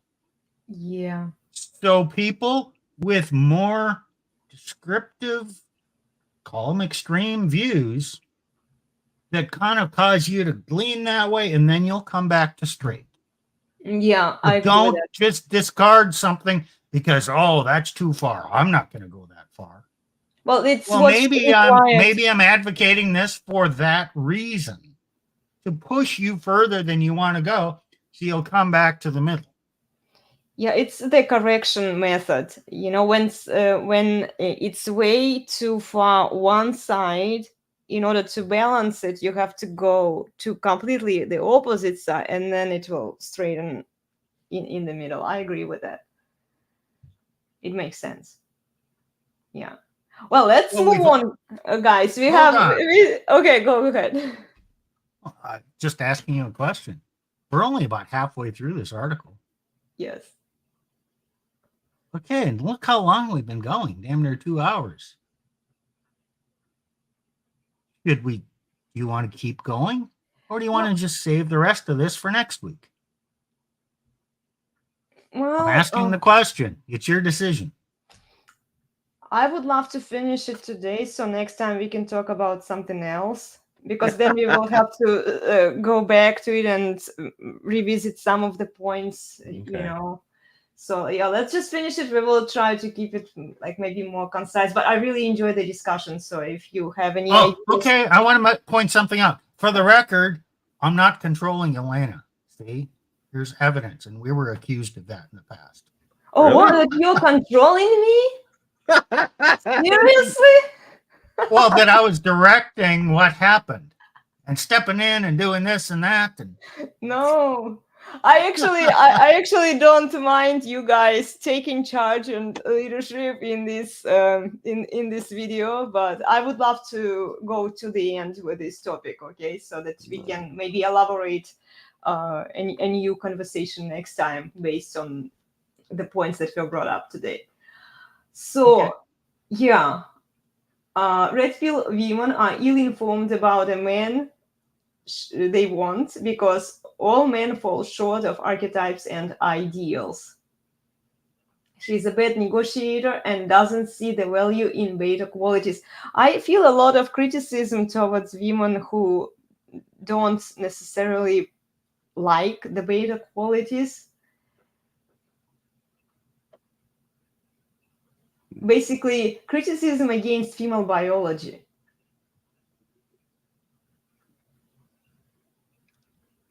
Are you on a same slide? Yeah, it's the same slide. It's in the middle here. Red pill woman, red pill woman is still, is ill-informed about a man she wants because all men fall short of archetypes and ideals. She's a bad negotiator, and she doesn't see the value in beta qualities. Well, yeah, all men fall short. Okay, great, fine. Yep. I think she's a bad negotiator. What do you mean negotiator? She doesn't get to negotiate. She needs to choose. She's going to follow him or not. And she doesn't see the value in beta. Oh, she's trying to convince herself that comfort is better than dominance. But she's failing to convince herself. I think that is my comment reading between the lines. Me too. I would agree with that. Yeah, having a severe disgust to a man exhibiting comforting qualities is a sign of a woman who is psychologically unstable in one way or another. She prefers an asshole, not a relationship.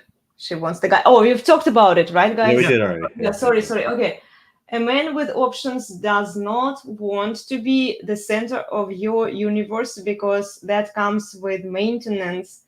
He might find too annoying to commit to versus having a relationship with a woman who is your mental point of origin and recognizes the importance man and male leadership. Again, this is so contradicting because I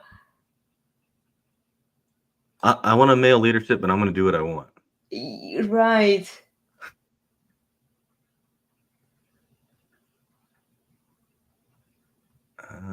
So in other words, it's not okay for a man to be his mental point of origin, but it's okay for a woman to be her mental point of origin.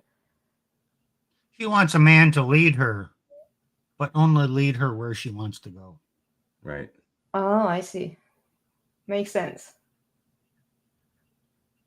That's kind of like the servant leadership thing where, he just needs to serve me. He's a leader, but he needs to let me do what I want. Yeah. Okay. It just doesn't. It's like having two heads, two heads in one body. It doesn't work. You can't direct the body properly. Yeah. In other words, you can't have a cake and eat it too. No. Women have to decide what they want, either being with a comforting man who is too nice, or the leader man who assumes This the this leadership role. smacks of so-called partnership. Yeah, partnership. Yeah.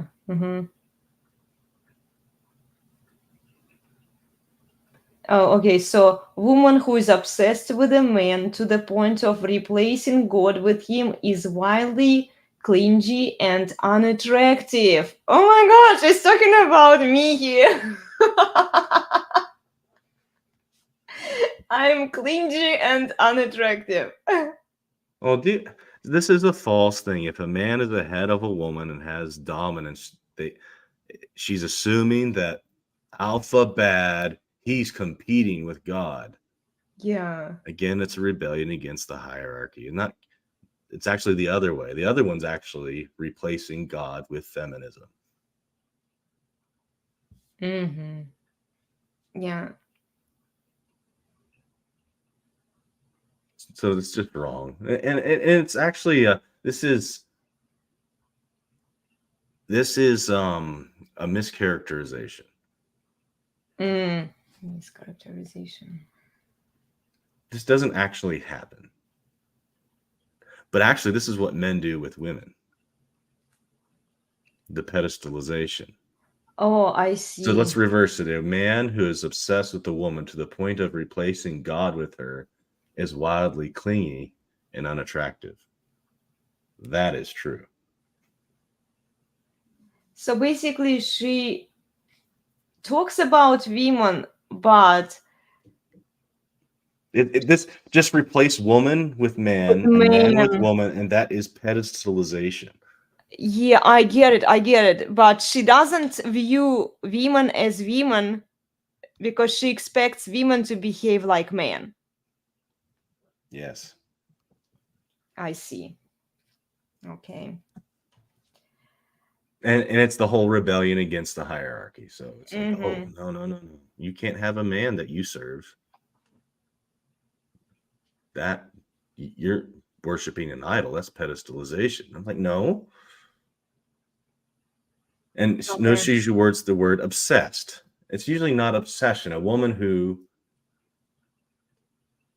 It's generally a woman who respects her husband according to God's order and follows him. She thinks is wildly clingy and unattractive. That's just not true. Yeah, it's just going against God's design. Actually, a guy wants that. A guy wants a woman, not obsessed. Okay, get rid of that word. That's just polemical. A woman who respects and is into him with burning desire. It doesn't mean genuine desire. God is getting replaced. And it's not wildly clingy and unattractive. It's actually basically what she's doing here, she is saying that God's design and hierarchy is clingy and unattractive. Pretty much. Okay. Well, let's move on. Steve, do you have anything to add to this point? No, you covered it. No? Okay. More desirable female mate, it's just a summary, I'm paraphrasing here, is a woman who leaves a man to decompress and maintain his hobbies and friendships while she goes to her own hobbies and maintain her own friendships. Well, this leads us to open relationship on her part, right? Girls' night out. What happens in girls' night out stays in girls' night out. Yeah, right. She's hanging with their friends and doing her hobbies. How can she help that, their hobby is going to some place where there's a bunch of other men around, and hey, another group of men meet with a group of women, and hey, what's, stays in ladies' night out, stays in ladies' night out. What goes on in ladies' night out stays in ladies' night out. Like what happens in Vegas stays in Vegas. Well, it also applies to women who want to hang out with pretty young people. And by people, of course, they mean women, but we know that pretty women come with men. So, yeah, it's just Living vicariously. Vicariously. Yeah. Look, it's not wrong for women to have their friends and guys to have their friends, but it needs to be subservient to the household, the family, if you're married, right? So Exactly. you can't have traces of independence on the woman's part where she opens herself. Yeah. If she only opens herself mentally, psychologically, and it's going to lead to physically.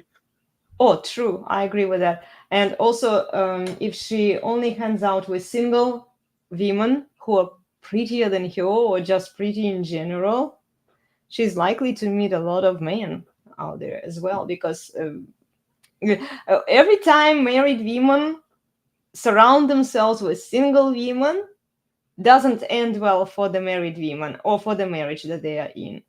Or feminist women. They could be married and feminist and still feminists too. Yeah. You start complaining about your man, it's over. Yeah. Oh, he's this terrible person. You need to leave. You can do better, girl. And back. It's going to spiral until she has that resentment and there's nothing you can do.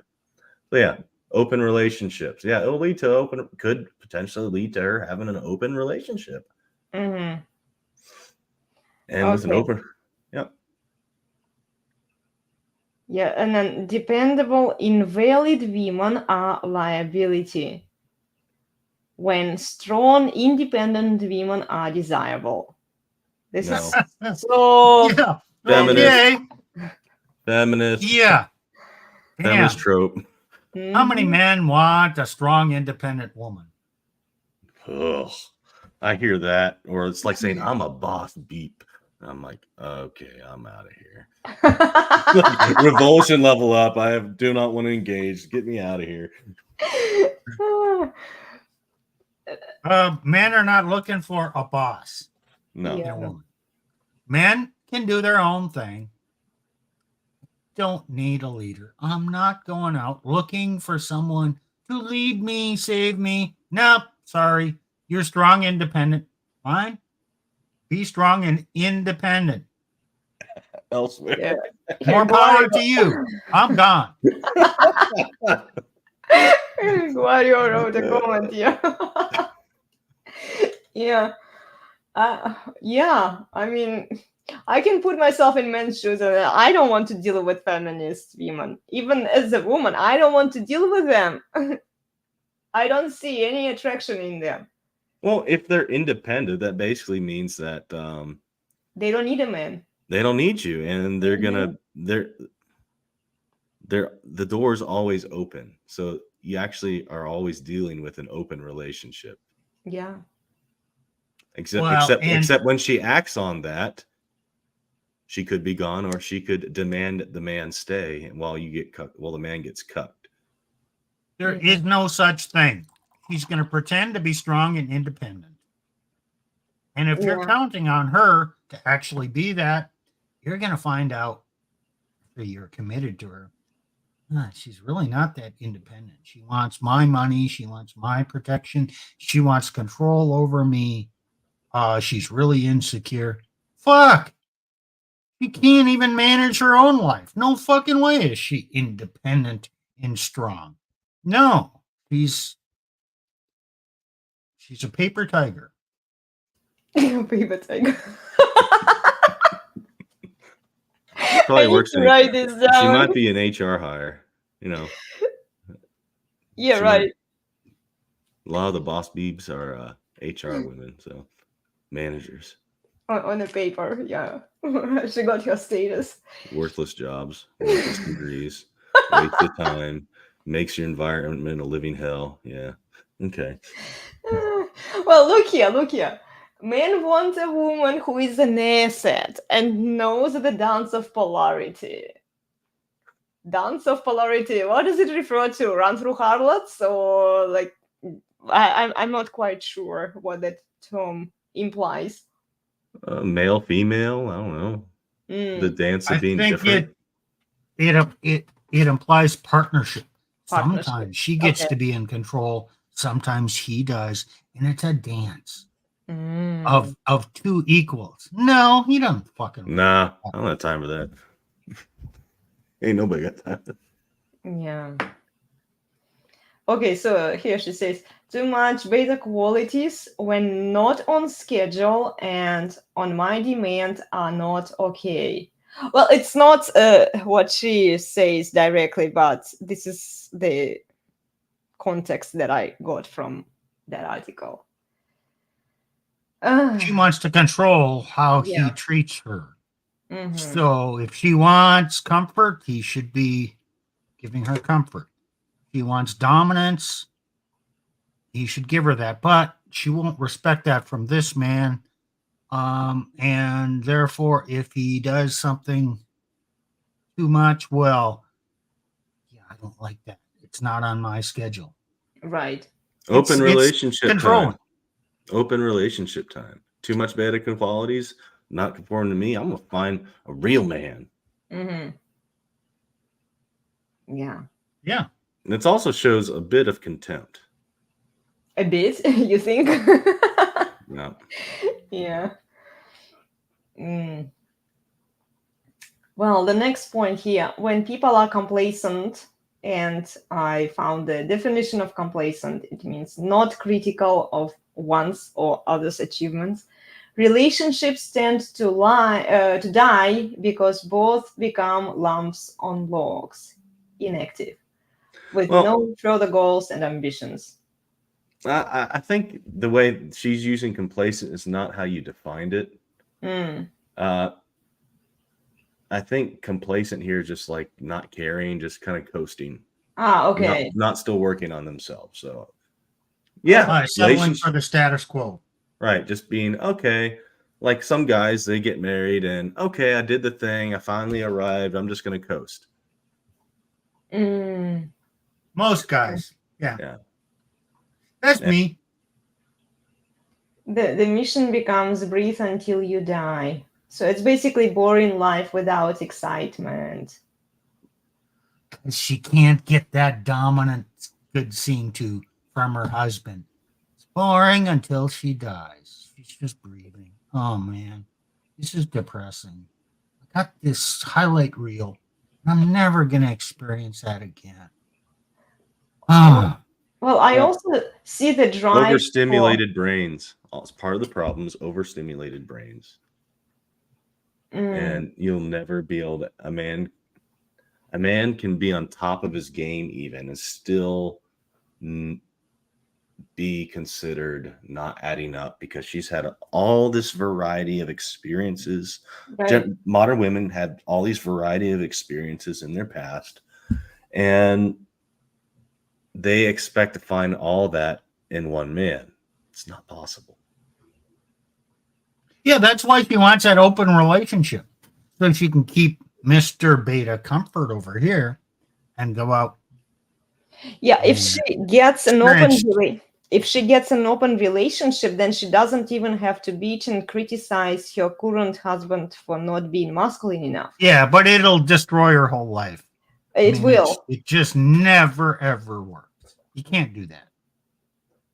Yeah, but in her mind, I'm talking about like how she views it. So if she finds a stronger masculine man while she preserves the beta man, then she doesn't have to be ambitious or nag her current husband. And she can have a cake and eat it too. Yeah, otherwise she's just going to breathe until she dies and never get to experience something like her highlight reels. Yeah. Oh, that's a great point. The quantity destroys the quality.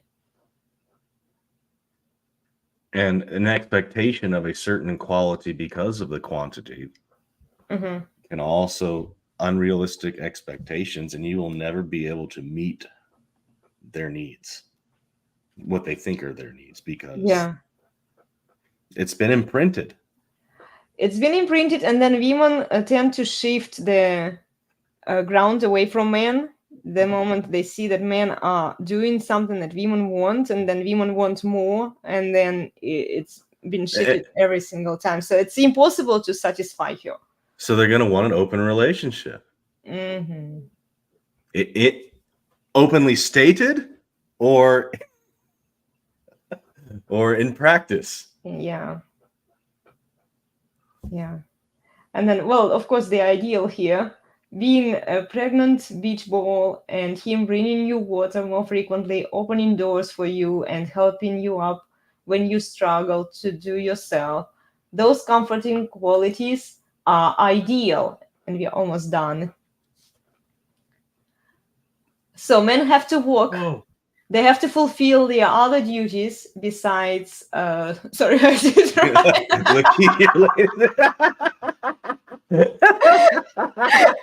I can't help myself, guys. When I write, I'm writing what I think. So you can actually check my Substack articles with the link on the YouTube channel and tell me what you think. But yeah, these were just my thoughts. And okay. So him So serving now we know her how gave, Elena thinks. so him serving her gave her the it. Right, Nick? Yep. He served her. Man, that was it. yeah. But that's what the feminist narrative also teaches women. Oh, you get pregnant? No, just prop your legs up on the couch. Mhm. Get served. Your job It is doesn't done. matter. He doesn't matter that he works and has to bring home bills and that you might have even have other kids. Oh, he's never doing enough. He's not serving you and he's not comforting you enough. Mhm. He's a lazy piece of crap. Well, what's Hey. actually happening? What's actually happening is Elena, what's this next one? Women don't know what they want. They live on their sex toys. Well, that's actually a true statement. I would agree with that. Probably the only statement out of the whole article, you know. Yeah, I agree with that. Women don't know what they want for the most part, or like I think their biology, like if they listen to their biology, they would know what they want, but then feminism tells them otherwise. So it creates a lot of confusion, a lot of cognitive dissonance, and women just can't make up their minds. So yeah, they live on their wives. Truth is, women would rather be side chicks forever alone or childless, because if they didn't, they would be doing these things more. Huh? Well, okay, I don't know what she's saying here, but Yeah. remember, the side chick who is alone and childless, she's kind of getting some excitement. Mm-hmm. And those highlight reels, yes, she's adding to those. Mm-hmm. So that happens in that stage of her life. Now, in this stage of her life, it's not. So, in some ways, the former stage was more vibrant. She felt more alive back then than she does now in the life with a comforting man. She wants to feel alive again. Yeah. So maybe she needs to go on a journey to find herself. She needs to go to Thailand with that certain capital. What's the Bangkok? So I think it's aptly named. Isn't that where men go? Yeah. You think it's only women go where the men go? Come on. I think women go to Italy or Greece. India. Romantic. They go to India for yoga. Oh yeah, retreats. we talked about that, right? To find Elena, they go to India for enlightenment, right? Oh. Right. But we all know what kind of enlightenment is there. It's some yoga guru who is really going to lead them to high levels of enlightenment. Mm-hmm. Oh. Yeah. And they usually go single. They are typically unmarried. And there are a lot of women and only a few male teachers, as far as I know. I've been told that. So you do yoga. Mhm. Well, you're into yoga, and you do yoga content and all that. So you're kind of in the yoga culture. So you're speaking kind of from experience about what divorced women. Not just divorced. Not just divorced. All women are looking for new experiences and inspiration. They want to feel alive. Mm-hmm. And they feel most alive when they're enlightened. They want to awaken the sexual energies there, do the Kundalini sessions and yeah. And it's usually mostly women there on those retreats. If you look statistically, it could be like 50 women and only 3-4 males, maybe a couple of male students, but that's pretty much it. Yeah. Well, and then, okay, here she says, maintaining a long-term relationship is work. Okay. Should it be that difficult, though? Yeah. Well, if you have genuine desire for the man, then yeah, it's not that difficult, No. See, that was a lie when I was doing like Christian circles and I was doing a ministry with couples, and it was a lie. Oh, it takes so much hard work. I'm like, yeah. And I see all the hard work going on. You know who's doing the hard work? The dudes. The man, yeah. With no success. Mm-hmm. He's like, oh, he's just so loving and comforting. And then, yeah, they like that for a little long term, but they never respected the guy. They didn't follow their authority. That's why it was work. It was disordered. Mm-hmm. Stop putting Band-Aids on someone when their freaking leg, you're putting Band-Aids on somebody's arm who's got a little cut when you're ignoring his leg bleeding out.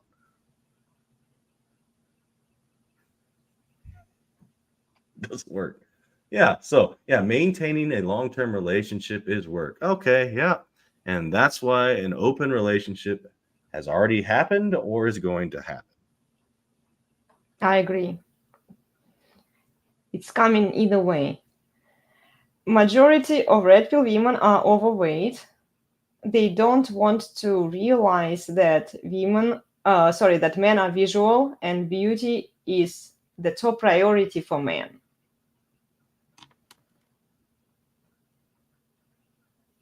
I don't know. I don't even know if that's true. Never thought about it. Seems like Nawalt. Yeah. I'm not overweight. Yeah. But all these other women are. But are red pill women all overweight? Yeah, I don't think so. Again, coming back to the definition of the red pill woman, it's like if we talk about the big podcast shows, just because Fresh and Fit, whatever, who else is there? Rollo Tomasi and Mike Sartian are talking to these chicks doesn't mean that they are red pill. Doesn't mean that they are red pill women. They maybe want to be more aware and they maybe want to be red pill women so that they could get access to masculine men. But they're not red pill. Yeah, they have no idea. They don't have the mental capacity or desire to understand red pill. They just want to live their lives and have fun. But girls just want to have fun. But do guys really want? Men are visual, sure, and is beauty the top priority for a man? I mean, yeah, you don't want to get with a woman you're not attracted to, but neither does a woman want to get with a man that she has no attraction to. But yeah, we do prioritize visual. But at the end of the day, you can be a visual, nice looking, but if you don't have RSVP, nah, pass. What's RSVP, Steve? That's your thing. Respect. A woman. That's what a woman. What a man desires from a woman. Respect, sexual variety, and peace.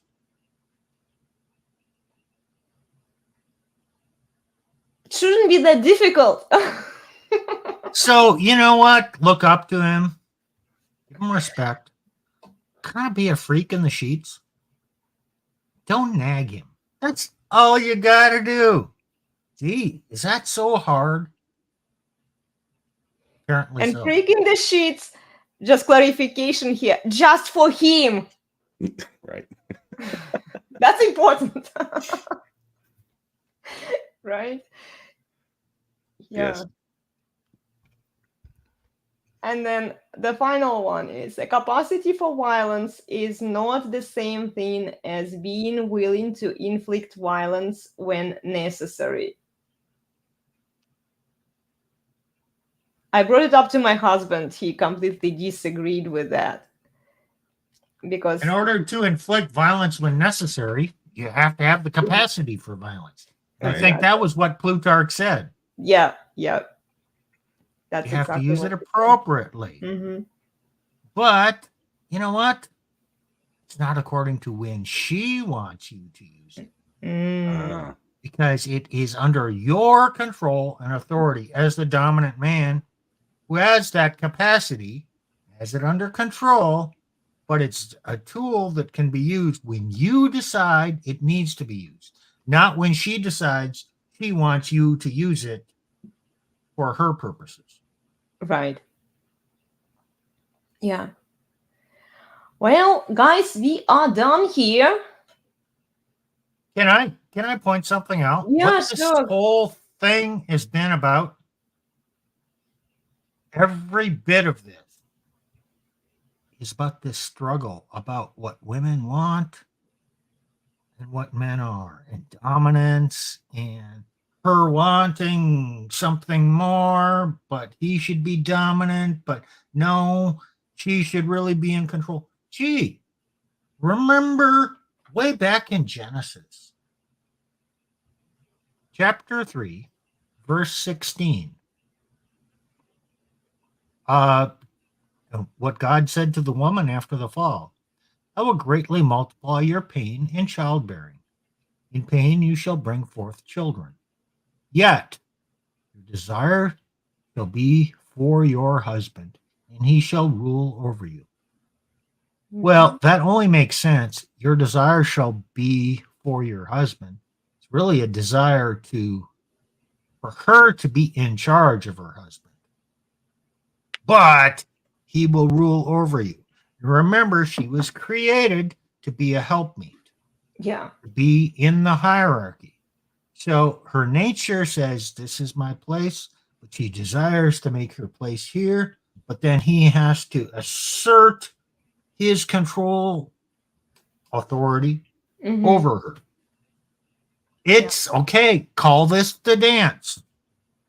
The desire for dominance, but her desire to leapfrog and be above him, but then she really wants him to take control. Okay, well, gee, what have we been talking about? Yes, he shall rule over you. That means the man has to rule. A ruling man has dominance. End of story. Yeah, the man that a woman would respect and have genuine desire for, he has the dominance and he will rule over her. Yep. Nick, you're supposed to be the guy bringing up the Bible stuff because you're the pastor. I like it when other people do it. I'm fine with it. I did throughout today. He did, yeah, he did. Wow, it was a very interesting breakdown of the article, and it's not just about this woman. It's in fact how many women think today. They are very, very confused with all of the feminist propaganda, and I hope that this person is not going to take what we did personally. We are just trying to figure it out, and in fact, this article gave us some food for thought in today's conversation. So please don't take it personally. And again, we went much further than what she's implying, because there was nothing in that article about open relationships. Right. We brought that aspect in. True. There was really nothing in there about divorce. We brought that aspect in. Yeah. And it's completely our interpretation. We could be entirely wrong about everything, and so it's just thinking things through. Right. Yeah, guys, thank you so much. We had new people joining us. I appreciate your feedback and your comments. And remember to please leave us comments under the video. Go follow the Resurgence. I'm going to briefly show you the schedule of our activities here. So we have deep dive conversations and discussions on Saturdays with the Resurgence guys, with Nick, Plutarch, and Steve. And Nick, by the way, he has his own YouTube channel. It's called Christianity Unplugged, right, Nick? That's correct. Okay, cool. So please go follow Nick as well. And join us for these discussions. We appreciate your feedback and your comments because they also give us some food for thought. And then occasionally I, on my channel, elenasbarre Fitness, run the interesting interviews. So if you want to talk to me, you can reach out and we will schedule it on Tuesday at 11:15 a.m. Pacific. And then join me for the fitness classes 5 times a week. I run different fitness formats that you can attend and benefit from. And then guys on the Resurgence of Sanity, on Mondays and Wednesdays, they have very interesting conversations at 5:45 p.m. Pacific, at 7:45 p.m. Central, and 8:45 p.m. Eastern. So please go and support the Resurgence of Sanity YouTube channel.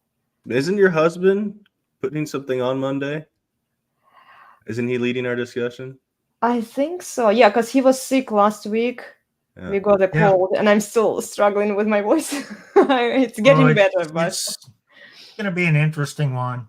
It's on the recent financial things.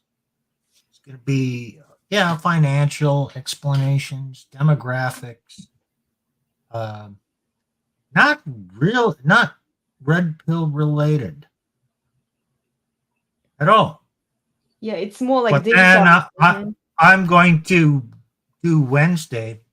We're going to have something interesting on Wednesday. Not going to be really intense. Well, it's going to be introducing talking about a video in Dr. Stephen Baskerville, who's a professor in the manosphere, and some things that he says. And we're going to play a video, and then we're going to comment on that. Not a takedown. I actually agree with the guy. I like what he says. So I want to introduce people to what he's saying because he makes sense to me. All right. I'm looking forward. I'm always watching your shows, and I'm very excited about your topics, guys, because I think you are the 3 wise men, and yeah, we can learn so much from you. I'm always making notes, and I hope that I'll get back to writing articles as a summary to our discussions. So you can check my articles, guys, on elenasbarre Substack. I've written a few articles there, and I'm going to maybe come up with a few more for you in the near future. But yeah, in the meanwhile, please like, share, and subscribe. Tell us what you think about the topics in the comments, and join us for more activities, okay? Any final thoughts, guys? I'm good. Thank you. You're good. Thank you. Steve? I never have final thoughts. I give them all during the course of During the live stream. That's okay. Well, we'll see you soon, guys. Thank you for joining, and have a wonderful weekend, everyone. Take care, everyone. Bye. elenasbarre, the best place on the internet, the very best by far.